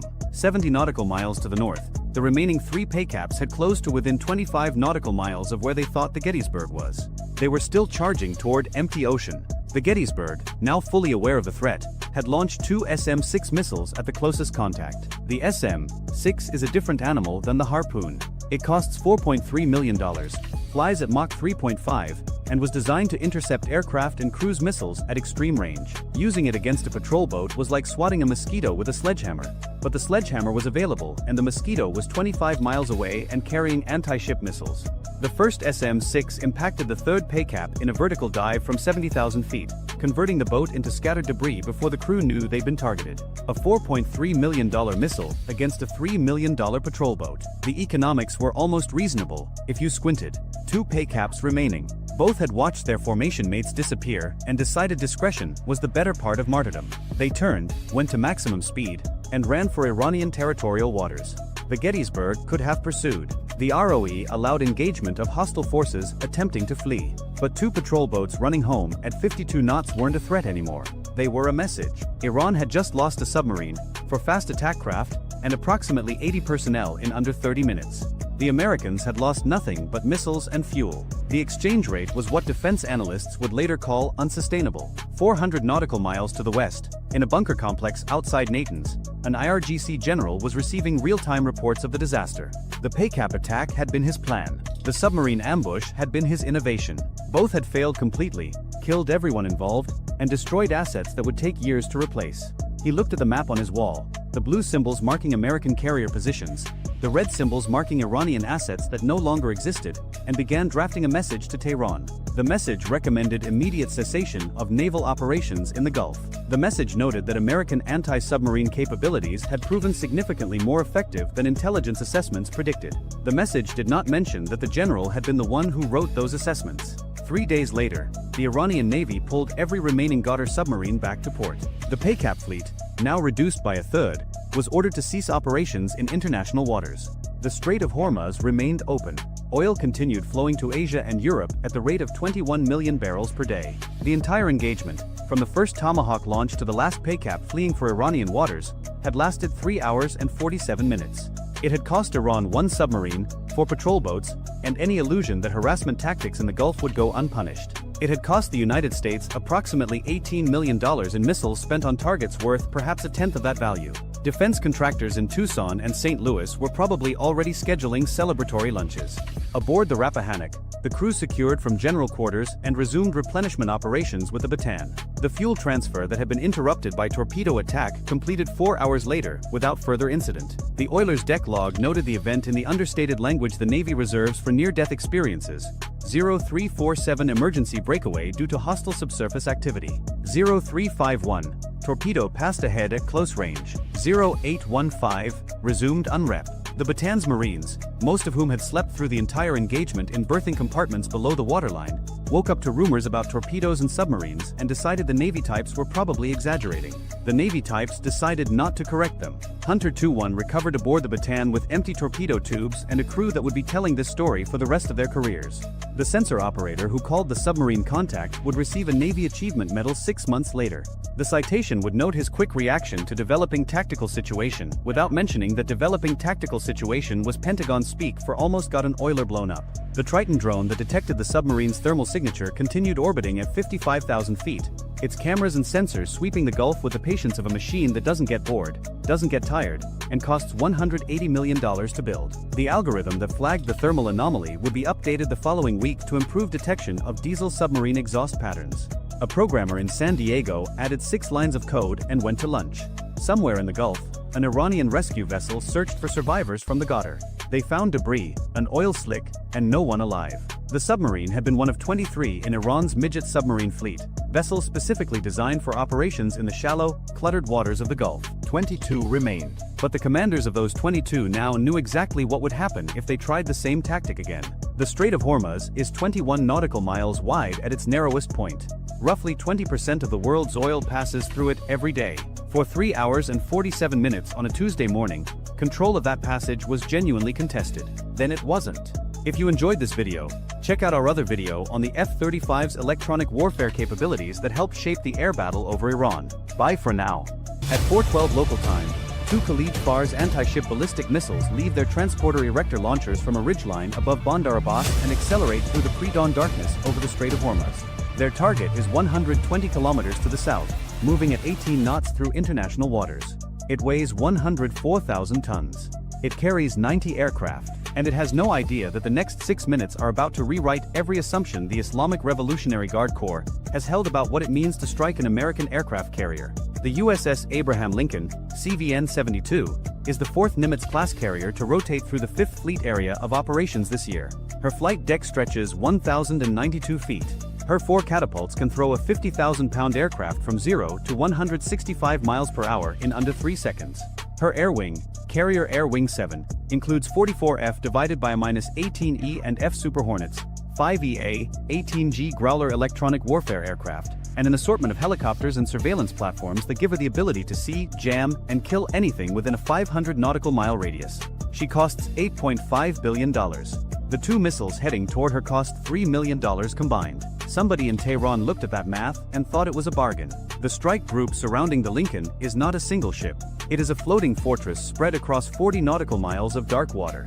The guided missile destroyers USS Carney and USS Nitsa, both Arleigh Burke-class flight IIA ships, carry a combined 192 vertical launch cells. Between them, those cells hold SM-6 interceptors capable of engaging targets from sea level to the edge of space, SM-2 Block IIC area defense missiles, Tomahawk land attack cruise missiles, and Evolved Sea Sparrow point defense rounds. Beneath the surface, 300 meters down in the warm waters of the Gulf of Oman, the Los Angeles-class attack submarine USS Cheyenne tracks every Iranian vessel within 60 kilometers using her BQQ-10 sonar suite while carrying 12 Tomahawk cruise missiles in her torpedo tubes, each one programmed with coordinates that were last updated 4 hours ago. This is the most capable naval formation on Earth. And in the mountains above Bandar Abbas, the IRGC Aerospace Force Battery Commander who just launched those 2 ballistic missiles believes he has found its weakness. He is not entirely wrong. 130 kilometers north of the Lincoln, along 3 separate stretches of Iranian coastline, 12 Shahed 238 jet-powered attack drones ignite their turbojet engines 40 seconds after the ballistic missiles launch. These are not the lumbering Shahed 136 one-way attack drones that became famous over Ukraine, the ones that sound like lawnmowers and fly at 115 miles per hour. The Shahed 238 is a different animal entirely. Turbojet-powered, radar-guided, capable of Mach 0.8, roughly 600 miles per hour at wave-top altitude. They cross the radar horizon with less than 90 seconds of warning time. Each one costs approximately $50,000. All 12 together cost less than a single SM-6 interceptor, which runs the United States Navy $4.3 million per round. Every missile fired to stop a $50,000 drone is a financial victory for Tehran before a single warhead detonates. The Lincoln's Spy-6 radar, the most advanced naval search radar ever deployed, detects the 2 ballistic missiles at a range of 270 kilometers. The system classifies the threat, computes an intercept solution, and passes it to the Aegis Combat System aboard USS Carney in under 2 seconds. The alarm sounds across every ship in the strike group simultaneously. Battle stations. The entire carrier defense architecture shifts to full engagement posture in 11 seconds. Sailors who were asleep 15 seconds ago are running to their stations in the dark, pulling on flash gear, strapping into chairs.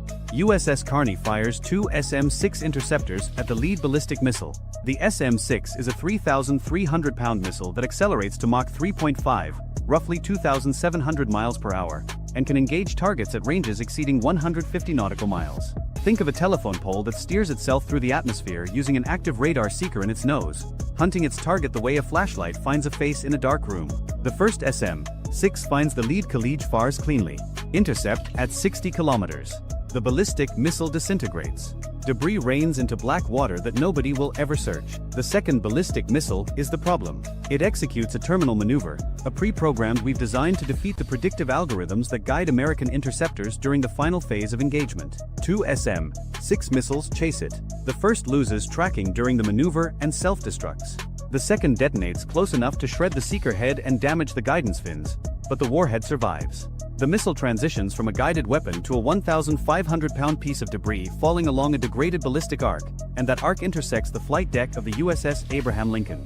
At 4:16 local time, 4 minutes and 44 seconds after launch, the damaged Khalij Fars strikes the Lincoln's flight deck at an angle, punches through the armored steel plating, and detonates inside the hangar bay. The warhead is a unitary high-explosive penetrator. The fireball reaches 60 feet. 3F divided by a -18E Super Hornets parked in the hangar bay are destroyed instantly. Shrapnel tears through bulkheads.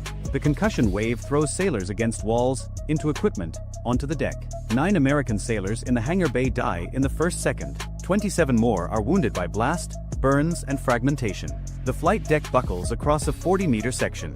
The number 3 catapult is offline. Fire suppression systems activate automatically, but the hangar bay fire has already found aircraft fuel, and the drones are 30 seconds out. What the IRGC planners understood, what made their attack architecture genuinely brilliant, was sequencing. The ballistic missiles were never meant to sink the Lincoln. They were meant to saturate the Aegis engagement timeline at exactly the moment the low-altitude drone swarm crossed the radar horizon. Every SM-6 fired upward at a ballistic missile is an SM-6 that cannot be fired laterally at a sea-skimming drone. Every second the fire control system spends computing a ballistic intercept solution is a second it is not tracking the wave-top threats approaching from 3 different azimuths. It is the right idea. It has been the right idea in every simulation the IRGC has run for the past decade. And in this moment, it is working. 12 Shahed 238 drones cross the radar horizon at 18 kilometers.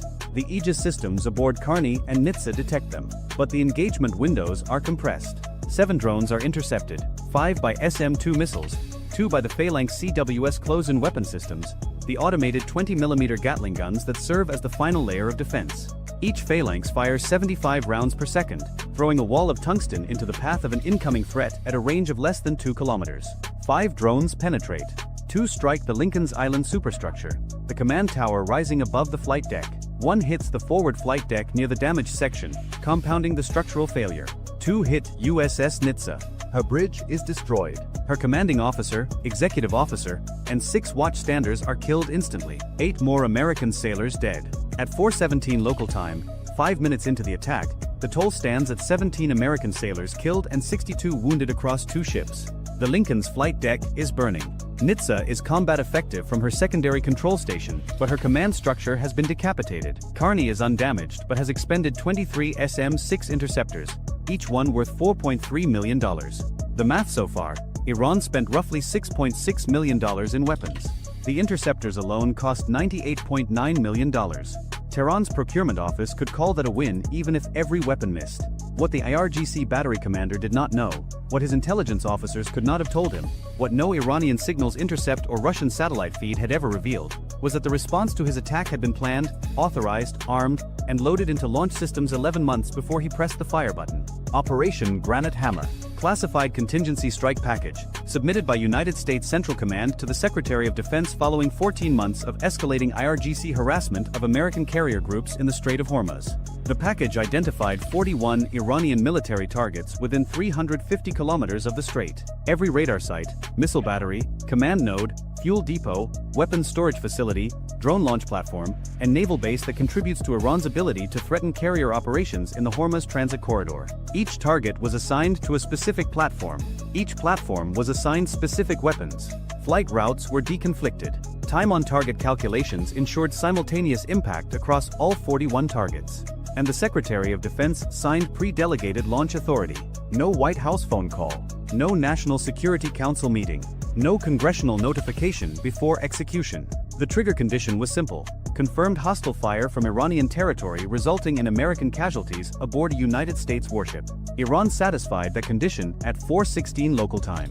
The execution order reaches 5 platforms simultaneously at 4:18, 2 minutes after the Lincoln took her first hit. 180 nautical miles to the southeast, in the deep water of the Gulf of Oman, the USS Florida surfaces to launch depth. Florida is not a regular submarine. She is an Ohio-class guided missile submarine, originally built as a ballistic missile boat, converted to carry 154 Tomahawk cruise missiles in 22 vertical launch tubes. She is the most heavily armed conventional strike platform in the United States Navy. Her crew has been at modified battle stations for 9 days, waiting for a message exactly like the one that just arrived. Beneath the strike group, USS Cheyenne acknowledges her portion of the strike package. Her 12 Tomahawks are already warm. 2,100 nautical miles to the south, over the central Arabian Sea, 2 B-2 Spirit stealth bombers from the 509th Bomb Wing, operating out of Diego Garcia, have been holding in a racetrack orbit for 6 hours. Each carries 16 GBU, 57 massive ordnance penetrators, bunker-busting bombs weighing 30,000 pounds each, designed to penetrate 200 feet of reinforced concrete before detonating. They were built for exactly 3 categories of targets on Earth: North Korean tunnels, Iranian mountain bunkers, and Chinese underground facilities. Today they have Iranian addresses. Aboard USS Carney, despite the chaos of the past 5 minutes, the weapons officer executes her assigned launch sequence. Her vertical launch cells still function. Tomahawks begin rising from the forward deck. And on the Lincoln herself, even as damage control teams fight the hangar bay fire, 12F divided by a -18E Super Hornets from Strike Fighter Squadron 86 that were already airborne on Combat Air Patrol receive updated targeting packages. Each aircraft carries 2 AGM-158C long-range anti-ship missiles reconfigured for land attack, known as JSSMER, the Joint Air-to-Surface Standoff Missile Extended Range. Range: 575 miles. They can release from outside Iranian radar coverage, turn around, and land back on an Allied airfield without ever crossing into Iranian airspace. From authorization to last weapon away, 6 minutes and 11 seconds. Total precision-guided munitions converging on Iranian territory, 148. 41 targets. Simultaneous time on target impact calculated to the second. The largest coordinated naval strike since Operation Desert Storm, assembled from assets that were pre-positioned, preloaded, and waiting for exactly this morning. Somewhere in a Raytheon boardroom, the next quarterly earnings call just wrote itself. First impacts begin at 4:27 local time, 11 minutes after the Lincoln took her hit. Bandar Abbas Integrated Missile Command Center. This is the brain. The facility that coordinated the morning's attack sits under 3 meters of reinforced concrete, hardened against conventional cruise missile strikes, considered survivable against anything short of a nuclear weapon. 2 GBU, 57 massive ordnance penetrators arrive 0.4 seconds apart. The first punches through the roof and buries itself in the operations level. The second follows through the entry hole and detonates at a depth of 40 feet. 30,000 pounds of guided American steel moving at 700 miles per hour does not care about reinforced concrete. The command center collapses into itself. Every officer who planned and executed the morning's carrier strike dies in the same detonation. Their screens are still showing the damage assessment of the Lincoln when the ceiling becomes the floor. 90 kilometers east, at Bandar Jask, the Khalij Fars battery that launched the 2 missiles at the Lincoln this morning is still repositioning its transporter erector launchers for a second salvo. The battery commander has been on the radio for 6 minutes trying to confirm the Lincoln's damage. He wants to fire again. 8 Tomahawks arrive before he gets his answer. The launch vehicles explode on their transports. The reload trucks, parked 200 meters behind the ridgeline in what the battery crew believed was a concealed position, cook off simultaneously. The fuel depot ignites. Secondary explosions continue for 9 minutes. Every piece of equipment and every crew member associated with the morning's ballistic launch ceases to exist. Iran's carrier killer battery program just became a $400 million debris field. 200 kilometers to the west, Kish Island Air Defense Radar Complex. This is the installation that provided the Lincoln's coordinates to the missile battery. Without its long-range phased array radar feeding targeting data in real time, the ballistic strike could not have been coordinated. 12 Tomahawks are allocated. The phased array antenna, a structure the size of a 3-story building, disappears in the first 4 impacts. The command building takes 3 direct hits through its roof. Backup generators, communication towers, the vehicle park, all destroyed within 40 seconds. Iranian maritime surveillance across a 200-kilometer sector of the strait goes permanently dark. The operators who spent 9 hours tracking the Lincoln and feeding her position to the missile crews have the same amount of warning time their targets did. Which is to say, none. Keshim Island IRGC Naval Base. Iran's forward operating position for fast attack boat operations in the strait. 47 missile-armed speedboats are tied to their moorings. Each boat carries 2 C-802 anti-ship missiles, a Chinese-derived weapon with a range of 120 kilometers. In IRGC doctrine, these boats would swarm an American warship in coordinated waves, overwhelming point defenses with sheer numbers. 8 Tomahawks hit the pier complex. Boats explode at their berths as their missile magazines detonate. The fuel farm ignites into a column of fire visible from 60 kilometers.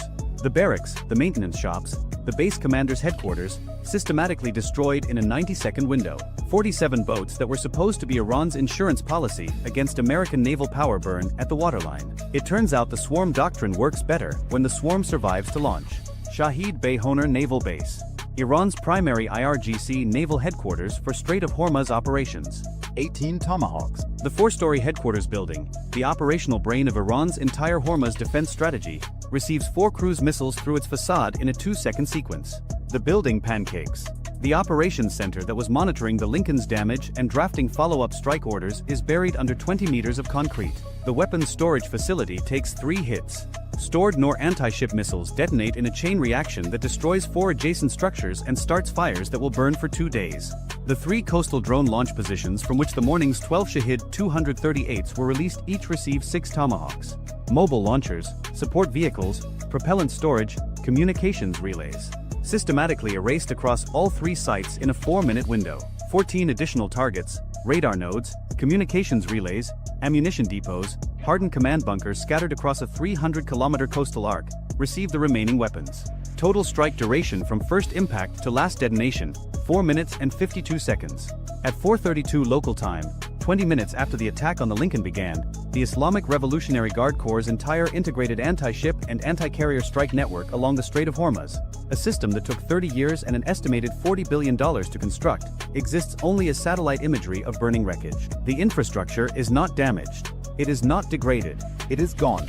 And it was gone before the fires on the Lincoln's flight deck were contained. The exchange, calculated with the cold precision that defense analysts prefer. Iran fired 14 weapons. America returned 148. Iran killed 17 American sailors. An estimated 670 Iranian Revolutionary Guard personnel died across 41 facilities. Iran damaged 1 carrier and 1 destroyer, both reparable. America destroyed 41 installations, none rebuildable under current sanctions in any timeline that matters. Iran spent $6.6 million in munitions. The American response cost approximately $320 million in weapons expenditure, roughly the cost of 3 days of carrier operations in the 5th Fleet area of responsibility. Iran traded 30 years of military infrastructure for 6 minutes of footage showing smoke rising from an American flight deck. That footage will play on Iranian state television for decades. But the satellite images of 41 burning facilities will play in every IRGC planning room for longer. The diplomatic aftermath unfolds with mechanical predictability. Iran's foreign ministry claims the Lincoln violated an Iranian maritime exclusion zone, a zone that does not exist under international law and has never been recognized by any nation including Iran's own allies.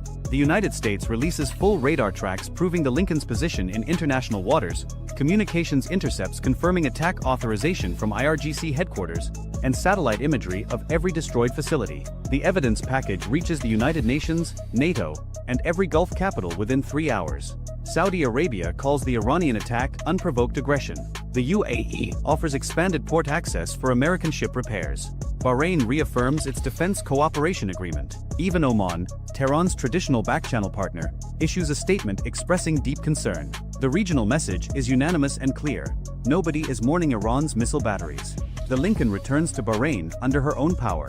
Flight deck repairs are estimated at 11 months. The 17 sailors killed are transported home with full military honors. Their families receive notification before any public statement. They were 21 years old, 23 years old, 34 years old. They had plans they had not yet finished making. And in every IRGC command post from Bandar Abbas to Tehran, the officers who survived the morning of the Lincoln incident now carry one piece of knowledge they did not have 24 hours ago. The American response to a carrier attack is not a decision. It is not a debate. It is not a proportional, calibrated, diplomatically sensitive reply designed for international optics. It is a preloaded, pre-authorized, pre-aimed annihilation package that activates automatically the moment American blood hits an American deck. The officer who gives the launch order does not just order an attack on a carrier. He orders the simultaneous destruction of his own command center, his own radar stations, his own missile batteries, his own naval base, and his own life. He just does not know it yet. Iran found out why Americans do not have free healthcare. If you enjoyed this video, check out our other video on what happens when China's carrier killer missiles meet the USS Gerald Ford's layered defense network. Bye for now. The operator almost ignored it. At 0437 local time, in a compartment that smelled like sweat and old coffee, a sonar technician aboard USS Halsey sat up in his chair, pulled one headphone cup tighter against his ear, and stared at a line on his waterfall display that looked like every other line. A faint smear of green against the cascade of noise that the Strait of Hormuz produces every second of every day. Shrimp snapping. Hull cavitation from tankers. The groan of current dragging across a sunken barge somewhere southeast. The strait is not quiet. The strait is never quiet. It is one of the loudest, most acoustically cluttered corridors of shallow water on the planet, and every American sonar operator who has ever worked a Hormuz transit knows the same thing. You will hear 1,000 sounds that mean nothing, and the one that means something will sound exactly the same. He almost marked it by a logic and moved on. He didn't. Somewhere beneath 80 feet of warm, silty water, on a shelf of compacted sand and broken coral where the bottom of the strait rises toward the Iranian coast, 3 submarines sat with their engines off. Each one 29 meters long. Each one displacing 120 tons submerged. Each one built for approximately $15 million. Gota class. Diesel electric. Iranian. Derived from North Korean designs that were themselves derived from Yugoslav coastal defense boats from the 1970s. They are small. They are cheap. They are not sophisticated. And in the right water, at the right depth, doing absolutely nothing, they are functionally invisible to every major anti-submarine warfare system the United States Navy has spent the last 4 decades perfecting. Because those systems were not built for this. The American anti-submarine playbook is a masterpiece of deep water detection.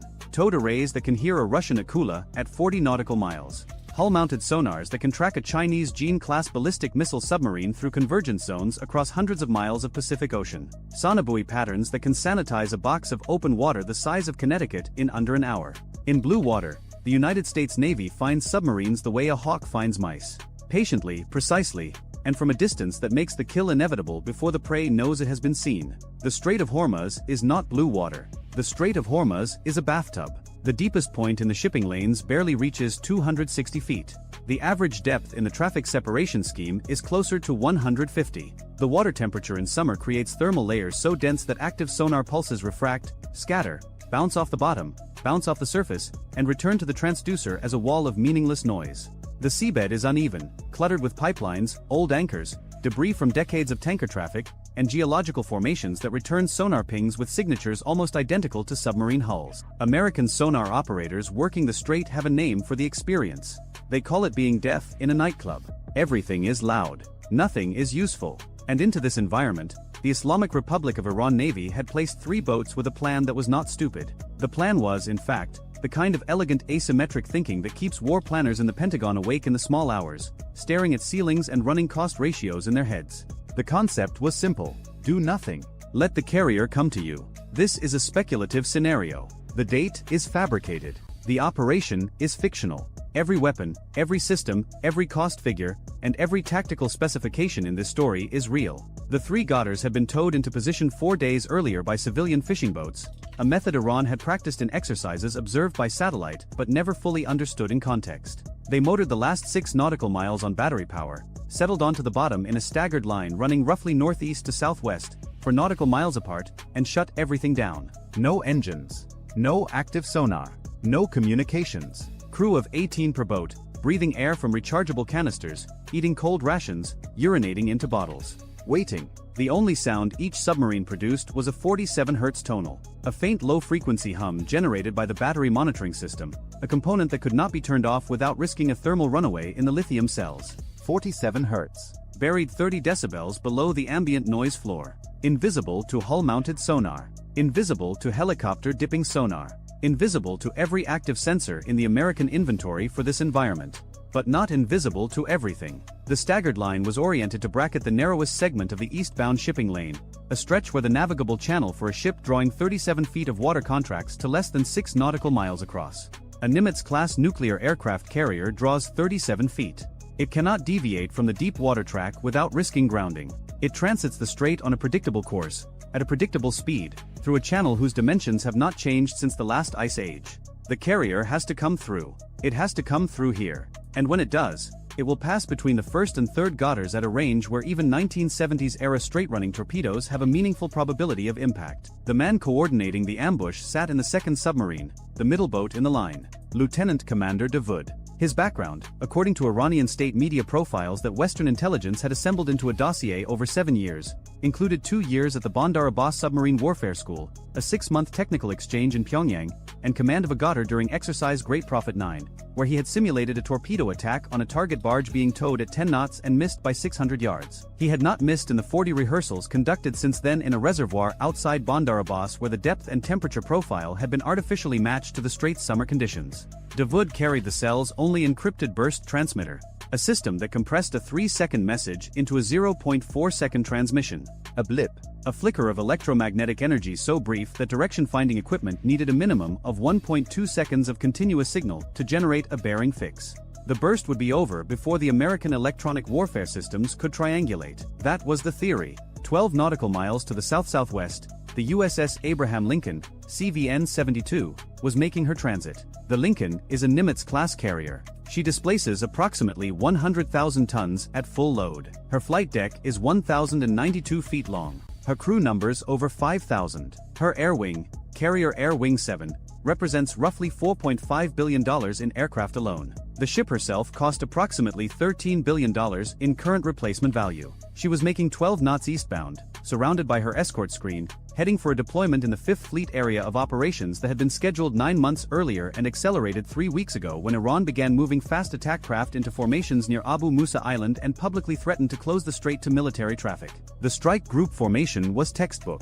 The guided missile cruiser USS Mobile Bay, a Ticonderoga class, rode 2 nautical miles ahead and to starboard. She carried 122 vertical launch cells loaded with a mix of SM-2 Block IB surface-to-air missiles at $2.1 million each, Tomahawk cruise missiles at $1.87 million each, and VLASROC anti-submarine rockets at $1.6 million each.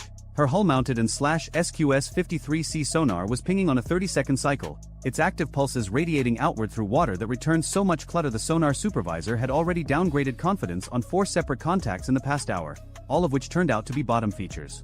The destroyer USS Strait held the port quarter at 3 nautical miles. An Arleigh Burke-class flight IIA, $1.8 billion, 96 vertical launch cells, and SQS-53C hull sonar, and the newer and SQR-20 multifunction towed array, which the Navy quietly considered the most capable passive submarine detection system deployed on any surface combatant in the fleet. The SQR-20 was specifically optimized for low-frequency detection in cluttered littoral environments.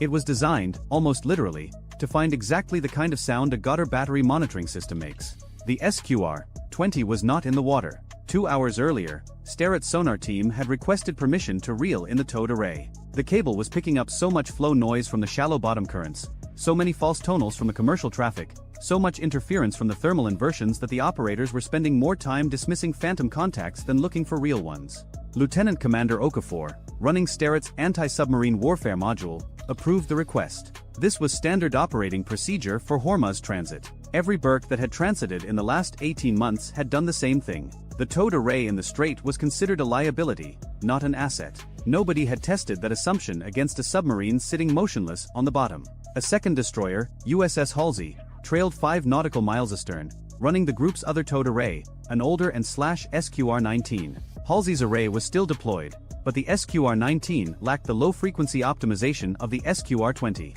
It could hear the 47 Hz tonal if conditions were perfect. Conditions in the Strait of Hormuz are never perfect. Above the formation, 2 MH-60R Seahawk helicopters from the Lincoln's Air Wing were running a dipping sonar pattern. Seahawk 612 and Seahawk 614, each carrying an AQS-22 airborne low-frequency sonar, had been cycling through predetermined hover points for 90 minutes. Lower the transducer on its cable. Ping.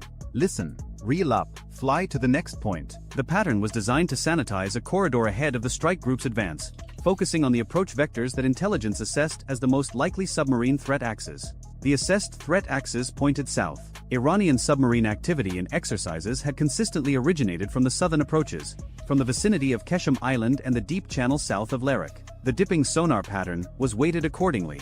The hover points were concentrated south and southwest of the formations track. The gutters were northeast. Already inside the screen. Already ahead of the formation. Already waiting. The helicopters were looking in the right ocean. They were searching the wrong water. At 0441, Commander Reyes stood in Mobile Bay's Combat Information Center, watching the radar picture with the particular tension that every surface warfare officer feels during a Hormuz transit. The Spy 1B displays showed 47 surface contacts within 30 nautical miles, most of them tankers, container ships, dhows, and fishing boats that the strait produces in unending streams day and night. The air picture was cleaner. 2 Iranian P-3F Orion maritime patrol aircraft orbiting well inside Iranian airspace, watching the carrier group with the same intensity the carrier group was watching the strait. Everyone was watching everyone. That was normal. What was not normal was the message that had come down from 5th Fleet headquarters in Bahrain 6 hours ago. Intelligence suggested Iran might attempt a demonstration. The word demonstration was doing a lot of work in that sentence, because it could mean anything from a fast attack craft swarm feinting toward the formation to something considerably more serious. Reyes had spent 20 minutes studying the message and concluded it told him nothing he didn't already know, which was that transiting Hormuz was inherently dangerous and that Iran had the tools to make it more so. He was right about that. At 0448, the passive sonar operator in Dawood's submarine touched the commander's arm. Bearing rate shift. The Lincoln had passed the first Goddard's position. The carrier was entering the kill zone. At 12 knots, roughly 1,200 feet per minute, she would be centered between the first and second submarines in approximately 6 minutes. Dawood opened the torpedo tube outer door interlocks. Pneumatic. Nearly silent. Nearly. The tubes flooded with seawater. 2 torpedoes per boat. In the other 2 submarines, captains who had received the prepositioned timing protocol performed the same sequence simultaneously. 6 torpedo tubes opened across 8 nautical miles of seafloor. The sound of the outer doors was a transient, a brief metallic groan that propagated outward through the water at 5,000 feet per second. 9 nautical miles to the south-southwest, aboard USS Halsey, sonar technician 2nd class Rivera heard something. Bearing 027. A transient, metal on metal, faint, brief, gone. In the open ocean, this would trigger an immediate classification effort. In the Strait of Hormuz, you hear transients on every bearing, every few minutes, all watch long. Wrecks settling, anchors dragging, hulls popping in temperature gradients, shrimp colonies snapping in coordinated bursts that can sound remarkably like mechanical events.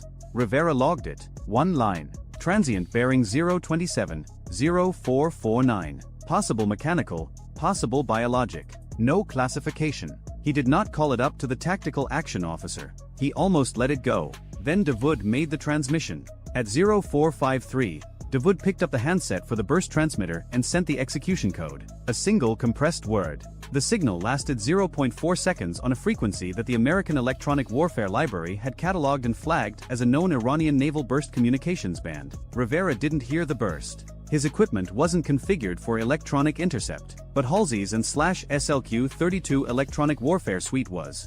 The system caught the 0.4 second emission, matched it against its threat library, and flagged it automatically. The display in Halsey's electronic warfare module lit red. Iranian burst communications. Bearing 029.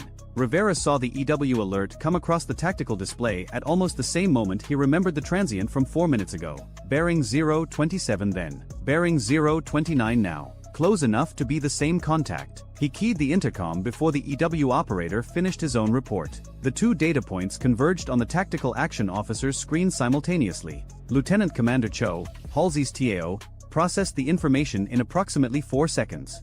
A transient that sounded mechanical, followed by a burst communication on a known Iranian military frequency. Same bearing. Submarines transmit when they are coordinating. Submarines coordinate when they are about to act. Cho patched to the Strike Group Anti-Submarine Warfare Commander aboard Lincoln. The report went up the chain with the speed that only genuine alarm produces.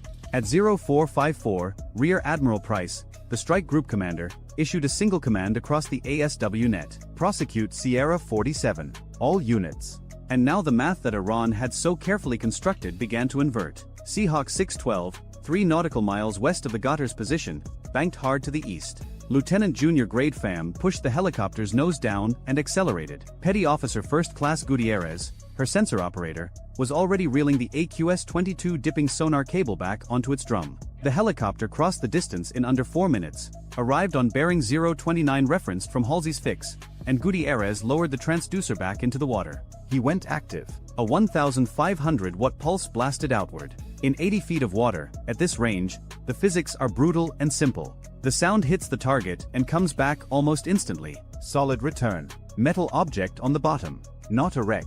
The signature was too clean, too symmetrical. 29 meters long. Gutierrez called it submarine, diesel, on the bottom. Bearing 031, range 3,200 yards. That was Davoud's boat, the one that had just transmitted. Simultaneously, the active pulse illuminated enough of the surrounding seabed that a second return appeared on the display. Fainter, farther, 4 nautical miles to the southwest. Same profile, same size. 2 submarines. Aboard Strait, Okafor heard the helicopter's report and gave the order that would prove decisive. Deploy the towed array. Now. The SQR-20 began paying out cable. 4 minutes to operating depth. At 0458, the array reached depth and began listening. Within 90 seconds, the sonar operators had the 47 Hz tonal. Bearing 018. Range estimated 11 nautical miles. Northeast of the other 2 contacts. A 3rd submarine. Exactly where a 3rd boat in a staggered ambush line would be positioned. 3 contacts. 3 positions. The geometry of the ambush was now visible, and the Americans could see what it had been designed to do. A bracket shot across the narrowest point of the deep channel, converging on the predicted position of the carrier at the predicted time. The carrier was no longer at the predicted position. At 0455, Price had ordered an emergency turn. The Lincoln's 4 bronze screws churned the shallow water as 100,000 tons of warship began a ponderous swing to starboard, away from the threat bearing. A Nimitz-class carrier at 12 knots needs approximately 3,200 feet to reverse course. Half a nautical mile of ocean consumed by the simple physics of mass and momentum. She could not stop. She could only bend her track and hope the geometry changed enough to matter. She was also dumping speed, slowing from 12 knots toward 5, reducing her wake signature. The Iranian torpedoes were wake homers, Chinese-derived U-4 variants. Straight runners that relied on detecting the turbulence pattern of a ship's passage and turning into it. Less speed meant less wake meant less for the seekers to find. The Lincoln's SLQ-25 Nixie torpedo countermeasures were already deployed. 2-towed acoustic decoys, one off each quarter, each a device that mimicked the acoustic and hydrodynamic signature of the ship's wake. Each Nixie cost approximately $50,000. Against a wake-homing torpedo on a straight approach, the Nixie presented a false target that the torpedo's primitive seeker head could not distinguish from the real thing. $13 billion of aircraft carrier, defended by $100,000 of towed noisemaker. The ratio was absurd. The engineering was sound. At 0458, Dawood ordered tubes fired. Compressed air ejected the first torpedo, then the second. 2 weapons in the water from the command boat, running at 40 knots on preset bearings toward where the carrier should have been. 4 nautical miles southwest, the first gunner fired 2. 8 nautical miles northeast, the third gunner fired 2. 6 torpedoes. Total munitions cost approximately $3.6 million. Aimed at a formation whose combined replacement value exceeded $22 billion. Each torpedo carried approximately 400 pounds of TNT equivalent explosive. Against the hull of a Nimitz-class carrier, that warhead could not achieve a kill. The carrier's underwater protection system, a layered arrangement of voids, liquid loading and structural bulkheads, was designed to absorb precisely this kind of threat. But a 400-pound detonation against the hull below the waterline could buckle frames, breach compartments, damage shaft seals, and compromise propulsion. A single torpedo hit would not sink the Lincoln. A single torpedo hit would force the most expensive warship on Earth into a dry dock for months, remove a carrier from the global deployment rotation, and produce an image that would dominate every news cycle on the planet for weeks. Iran did not need to sink the carrier. Iran needed to touch it. The response was immediate and overwhelming. Mobile Bay fired 2 VL ASROC anti-submarine rockets from her vertical launch cells. Each round, $1.6 million, arced upward on its rocket motor, flew to the designated coordinates, and released a Mark 54 lightweight torpedo by parachute. The Mark 54 is 12.75 inches in diameter. It weighs 608 pounds. It runs at 40 knots. It carries a 96-pound warhead. It costs approximately $400,000. Against a submarine with a thin single-hull construction displacing 120 tons, 96 pounds is catastrophic. The first ASROC targeted Dawood. The second targeted the southern Ghouta. Seahawk 612 dropped a Mark 54 directly. Gutierrez had a precise fix on Dawood's boat. The torpedo hit the water, activated its seeker, and began a helical search pattern centered on the Ghouta's last known position. Dawood now had 2 problems that were going to converge into one. His torpedoes were running. His mission, in a technical sense, was complete, but a Mark 54 was in the water above him in 80 feet of depth. There was nowhere to hide. A Ghouta-class submarine has a maximum submerged speed of approximately 11 knots. The Mark 54 runs at 40. The submarine could not outrun it. It could not outdive it. The water was too shallow to exploit thermal layers, and the Ghouta carried no torpedo countermeasures. No decoys. No noisemakers. No expendable jammers. The submarine had been designed for one mission profile: get into position undetected, fire, and run for the coast before anyone figured out what happened. The entire concept depended on not being found before the torpedoes were away. Nobody had adequately planned for what happened after being found. Dawood ordered maximum speed southeast. The electric motor wound up. The Ghouta lurched off the bottom, trailing a cloud of silt, accelerating to 11 knots through water that now contained an active torpedo specifically designed to kill exactly what he was. At 0501, the Mark 54 dropped by Seahawk 612 acquired Dawood submarine at a range of 600 yards. Terminal homing. The torpedo closed the gap in under 30 seconds. Impact was against the pressure hull just after the sail. At 80 feet of depth, the detonation ruptured the hull along a fracture line 3 meters long. Seawater entered the engine compartment at a rate that exceeded any damage control capability a crew of 18 could have mounted even in theory. The submarine's depth gauge swept past 100 feet as the boat, suddenly heavier by tons, descended to the bottom 120 feet below. The descent took 11 seconds. A $400,000 torpedo had just killed a $15 million submarine that was trying to kill a $13 billion aircraft carrier. 4 nautical miles to the southwest, the first Gotter's captain heard the explosion through his hull. He also heard the Asrock torpedo enter the water above him. He did not know the details of what had just happened to the command boat. He knew it was loud and it was close, and the sound that followed it was the unmistakable high-frequency ping of an active torpedo seeker sweeping toward him.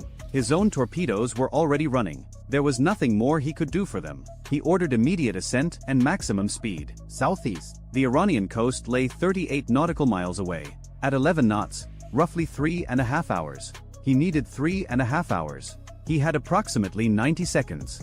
The Mark 54 from Mobile Bay's Asrock acquired him at 800 yards. Same result. The warhead opened the hull. The sea came in. The submarine settled to the bottom of the strait in a spreading cloud of silt and debris and rising bubbles that would mark the grave site for the salvage divers who would come later. 2 submarines destroyed in 4 minutes. Cost of the 2 Mark 54 torpedoes, $800,000. Cost of the Asrock delivery vehicles, $3.2 million. Total American expenditure to neutralize both boats, $4 million. The submarines they killed had cost a combined $30 million to build. 8 nautical miles to the northeast, the third Gotter was running. The third captain had heard both explosions. He had transmitted once after firing, a brief burst to confirm torpedoes away. That transmission was intercepted by Halsey's electronic warfare suite. Bearing 041. Sterrett's freshly deployed towed array confirmed with a 47 Hz tonal, now Doppler shifted by the submarine's movement, giving both bearing and speed. Seahawk 614 was already repositioning. The pilot covered 6 nautical miles in 8 minutes and dropped a pattern of /SSQ 62 die-cast sonobuoys, directional active sonobuoys that cost approximately $2,200 each, across the submarine's predicted escape route. The third Gotter was now being tracked simultaneously by passive sonobuoy, towed array, and active dipping sonar. It was the most precisely located object in the Strait of Hormuz. Sterrett fired a VL Asrock. The rocket arced north. The Mark 54 payload descended by parachute, entered the water, activated its seeker. Acquisition at 900 yards. The third captain attempted a crash dive, which in 80 feet of water meant driving the submarine toward the bottom at maximum downward angle. The maneuver gained him nothing. The Mark 54 caught the submarine at 70 feet. Detonation. Hull failure. The third Gotter joined the other 2 on the floor of the strait. 3 submarines. 9 minutes. Over. But the torpedoes were not over. 12 nautical miles to the south, 6 Iranian torpedoes were still